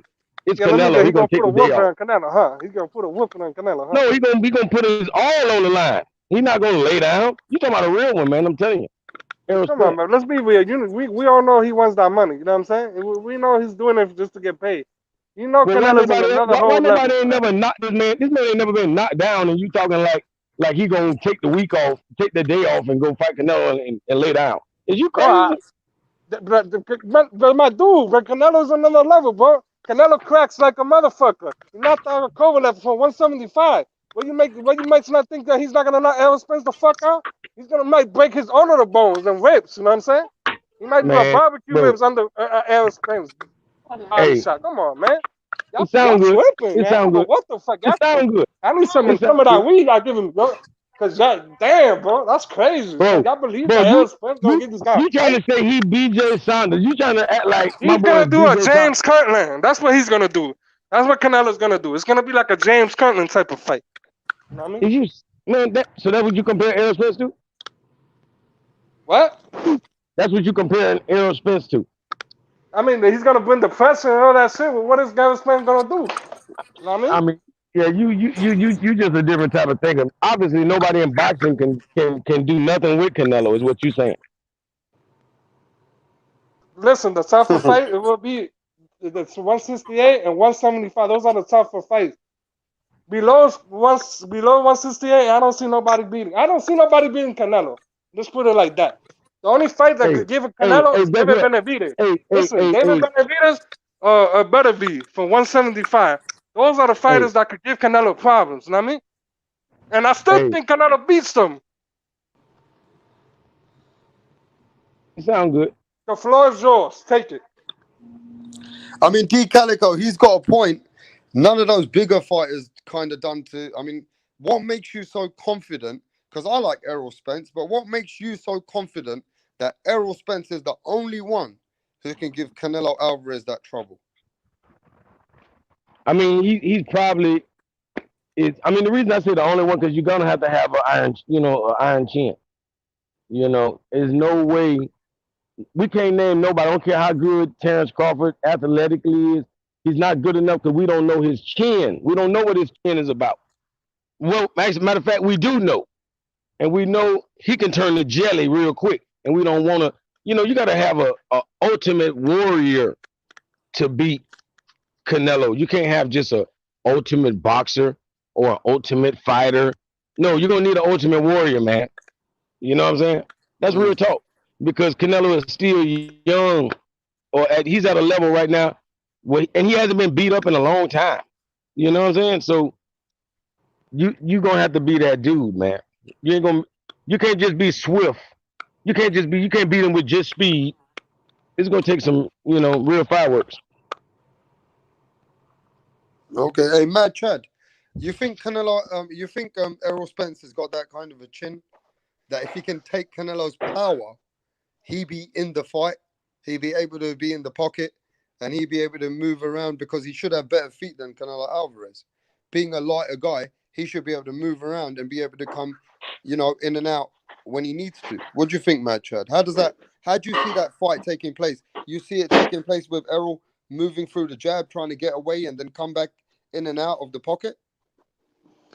I see it as a sense like that, and I definitely think he'll be able to take Canelo's pop, and he's a great counter puncher. He's a great body puncher, and he fights at angles. He's a very high rate, high active fighter.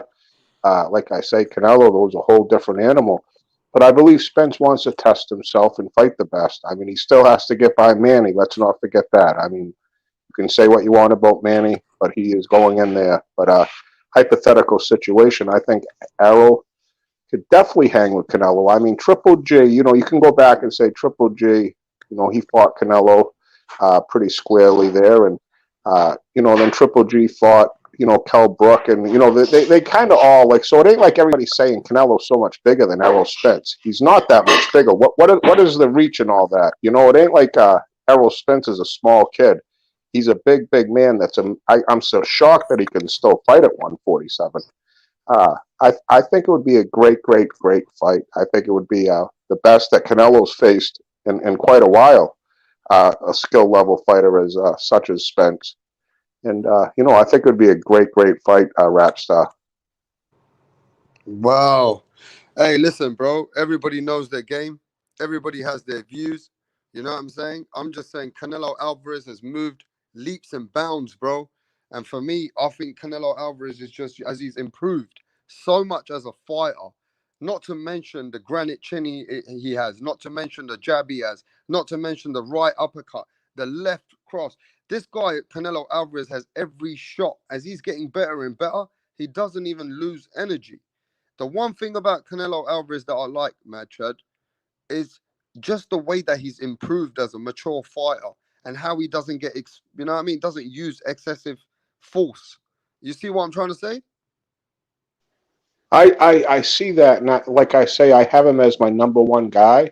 But when you look back, who his last three opponents, that Yildirim fight was nothing. The Smith guy, you knew the outcome before the fight. And believe me, I knew BJ Saunders was going to get busted up bad. He wasn't at the level of Canelo. And, and all I'm saying is Errol Spence is a world-class fighter. That's a big 147. It ain't like he's a small man. It ain't going to be like a Toro Gotti, Joey Gamache. Believe me, it won't be like that. He'll put up more of a fight than Smith and Saunders. And yes, I would favor Canelo to win the fight right now, but it ain't going to be a walk in the park. That's all I'm saying, because it would just be a beautiful fight, fellas. Yeah. We got to remember this, though. Guido's got a point, though. A lot of Errol Spence fans, though, they are a little bit, asking for too much. You know what I'm saying? At the end of the day, Errol Spence has never proved to nobody that he can hang with a 160. And Mad Chad, you are a very hardcore boxing historian. Me and you've chopped it up about boxing in the 70s and 80s. In fact, you have a lot of respect for me in boxing. So I'm kind of, I appreciate you giving Errol Spence that kind of a props. I also appreciate that you ride and die with your like the way that you're talking. But that's a big motherfucking ass, bro. You being a hardcore boxing fan, I can't and even in history, putting your money on Errol Spence. If that fight happens, are you going to put your money on Errol Spence Jr.? If he's plus 200, if Errol Spence is like plus 200, plus 300, yes, I would. Absolutely. Right. But if it's a pick'em, someone got a gun to my head, I'll say Canelo Alvarez. But I think Errol Spence has a shot. That's all I'm saying. I think he has a fighter's chance. The kid hits like a freight train. He's used to spar with heavyweights all the time. Back in 2016, 17, he was beating up heavyweights in Texas. He beat up Floyd Mayweather in a sparring session. He doesn't even talk about it. The kid is a legit killer. Let's not forget that. Hey, fellas, I got to go. Rapstar, so much respect. Guido Pond, so much respect, man. Sure, bro. And hey, have a great night. God bless, and congrats to Josh Taylor. Hey, man, thanks a lot for coming through, man. But look, you know what, Guido? Yeah. Guido, we gotta keep this shit real out here, bro. And a lot of people are they're forgetting Canelo's chin. Canelo has taken some monster shots from Danny Jacobs, Kovalev, you know what I'm saying? A lot of fighters, and he has a tremendous chin. You telling me Spence got it? Damn, bro. I don't know, Rapstar. Is it me or let me know? I'm bugging out, or is it me? Well, let me get to some. Hey, Guido, just chill, hang with your brother, right? Let me just get to some people in the chat before I close the building down soon, yeah? Hey, we got Paul Danino in the house. He isn't that much bigger physically, right? But he just is on a different level. Imagine Spence in the ring with Kovalev. You can't expect that, can you? You wouldn't ever imagine Errol Spence to fight Kovalev, could you? And Canelo Alvarez fucking knocked him out. I can't believe we even discussing about this fight. But you heard it, bro. A lot of Errol Spence fans are here. You can see it. They believe in Errol Spence, bro. But what happens? Look, I'm a Errol Spence fan. But what happens if Manny Pacquiao fucking beats him? All the conversation sleeping on gets shut the Pacquiao, fuck yeah. down. Like Right? if Pacquiao cannot put hands on Spence, like other than something. Like Pacquiao just a tuna fighter. Yeah, so he's gonna just watch him up, you know what I mean? And then go up and fight Canelo and give Canelo a hard fight. Really? Wow. Hey, Rapstar, you gotta let them believe what they want to believe, you know? Yeah. You know what I'm saying, Rapstar? If that's what they believe, that's what they believe, you know? Hey, man, I want to know from the chat, how many people in the chat believe Errol Spence can beat Canelo Alvarez at 160 if Canelo Alvarez goes down to make a mega fight with Errol Spence? Do you guys in the chat give Errol Spence the fucking... Can you think he can pull it off? Man, that's too much to ask for, bro. Now, I want to see what the chat got to say. Put a thumbs up if you think that. If not, put a thumbs down. Yeah. Brother Numi says, after that Manny Pacquiao fight, Spence will not fight for smaller purses. That's why, in his opinion, he thinks that he ain't going to want to fight for small money. So if he doesn't want to fight for small money, if he beats Pacquiao, the only fight he can get in the near future is Canelo Alvarez. But that's too much to ask for, bro. You know what I mean? Oh, man, Alejandro Rivaro says Manny beats Spence. Manny choose for that fight because he thinks he can beat him. That's a good point. The person who chose that fight was Manny Pacquiao. Manny Pacquiao chose Errol Spence. First, Manny Pacquiao chose Terence Crawford, but that fight broke down in negotiations, Guido. So Manny Pacquiao is the guy who chose Errol Spence. Let's not forget that, Guido. And he's the A side for everybody. You know what I mean? Legendary status. I mean, we don't gotta go through. We already know what Pacquiao's about, you know. No, for facts. A tremendous career. We're very blessed to have Manny Pacquiao in our lifetime, bro. He's like a very, very rare type of fighter we get, you know. All right, we got people in the his chat. age, man, it's beautiful to see, you know. We all should be blessed and lucky. We're very lucky, but that's you know. Okay, so we got a lot of people in the chat, right? One sec.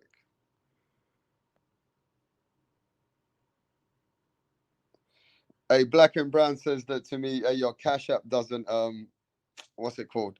I'll send you a request in a bit, Black and Brown. But yeah, thanks, bro. Appreciate you, man.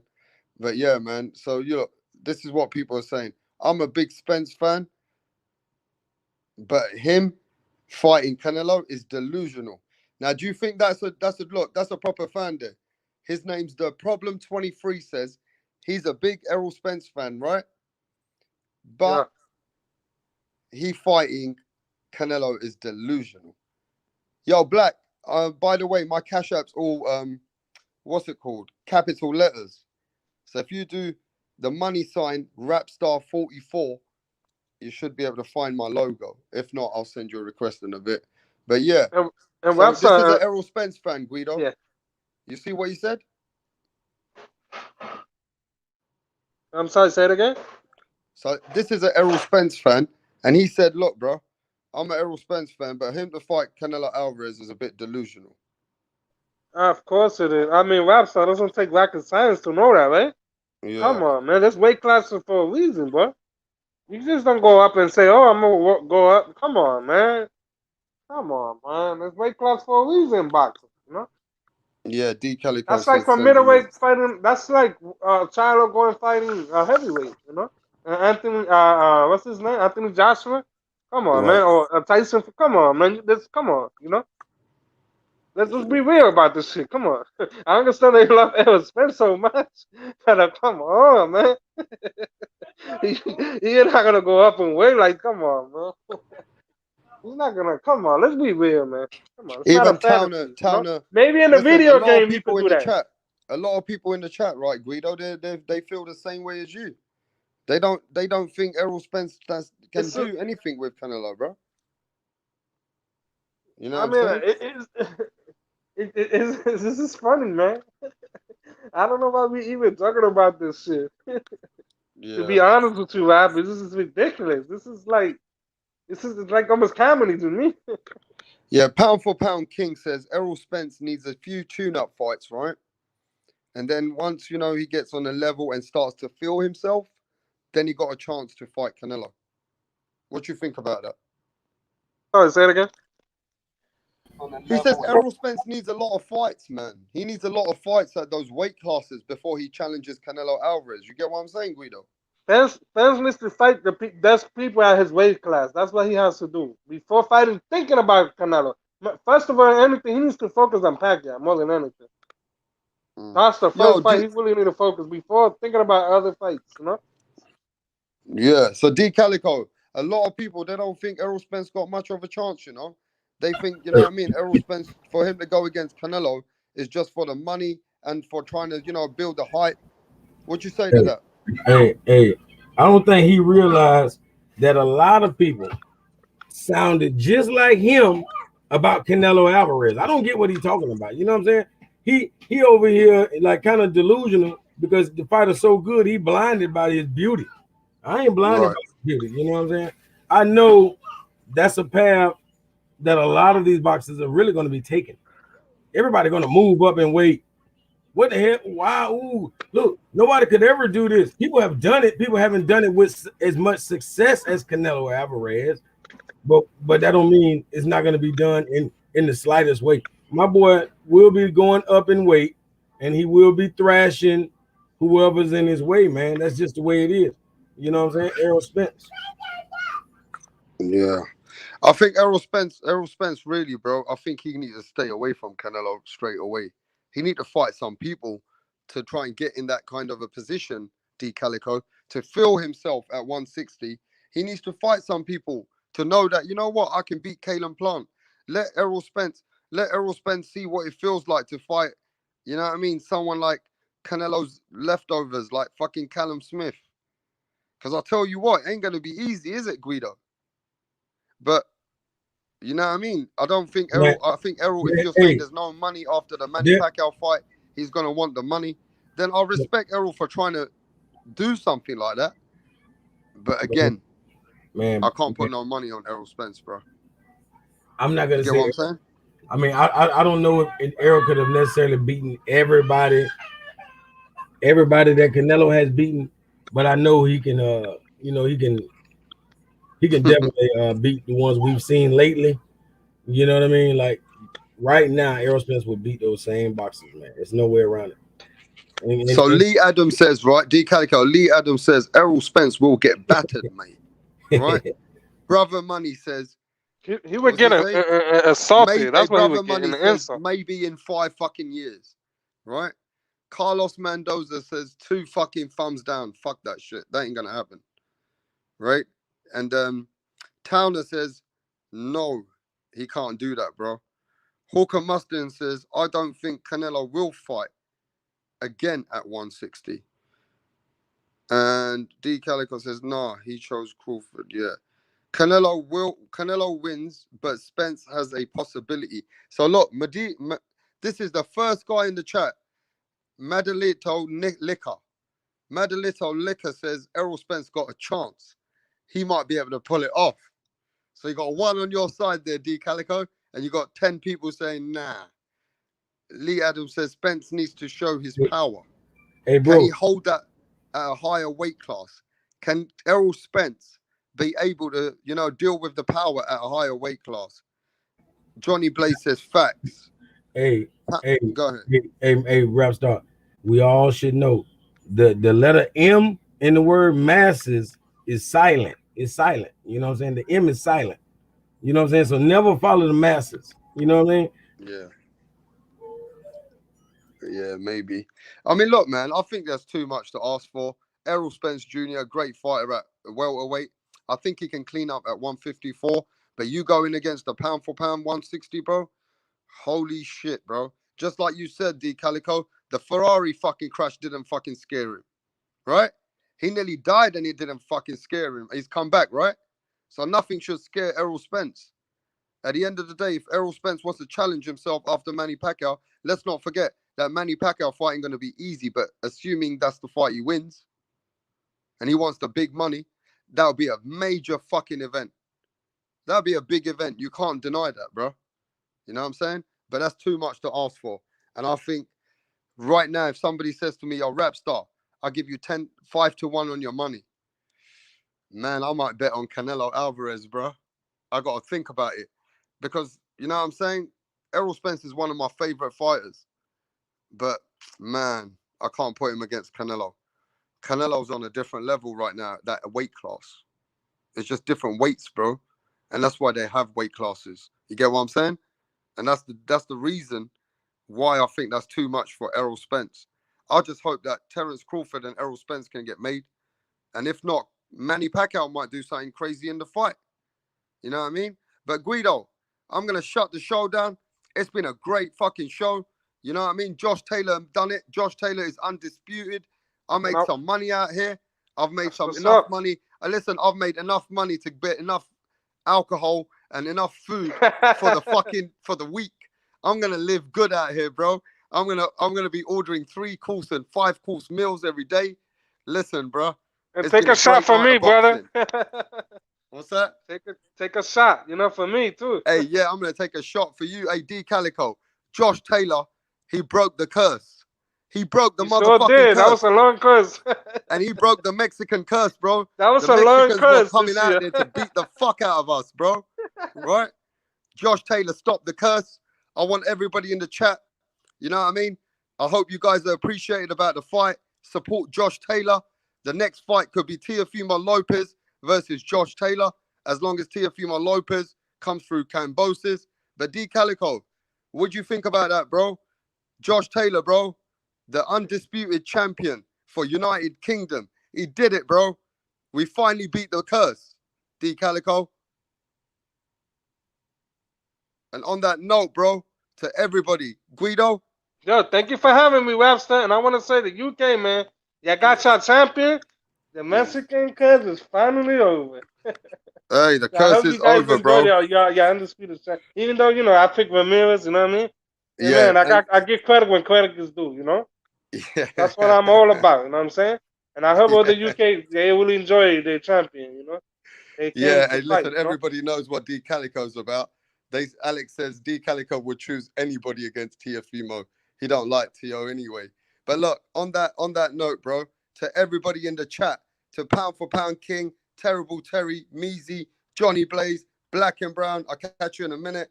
Pink Panther, MXBC in the building, ABE, Alexandro, and yes, to everybody else, man. If I missed you guys, I'm going to catch you guys soon again, bro. We out of here. Lee Adams, I'll see you later, mate. We out of here, bro. We out.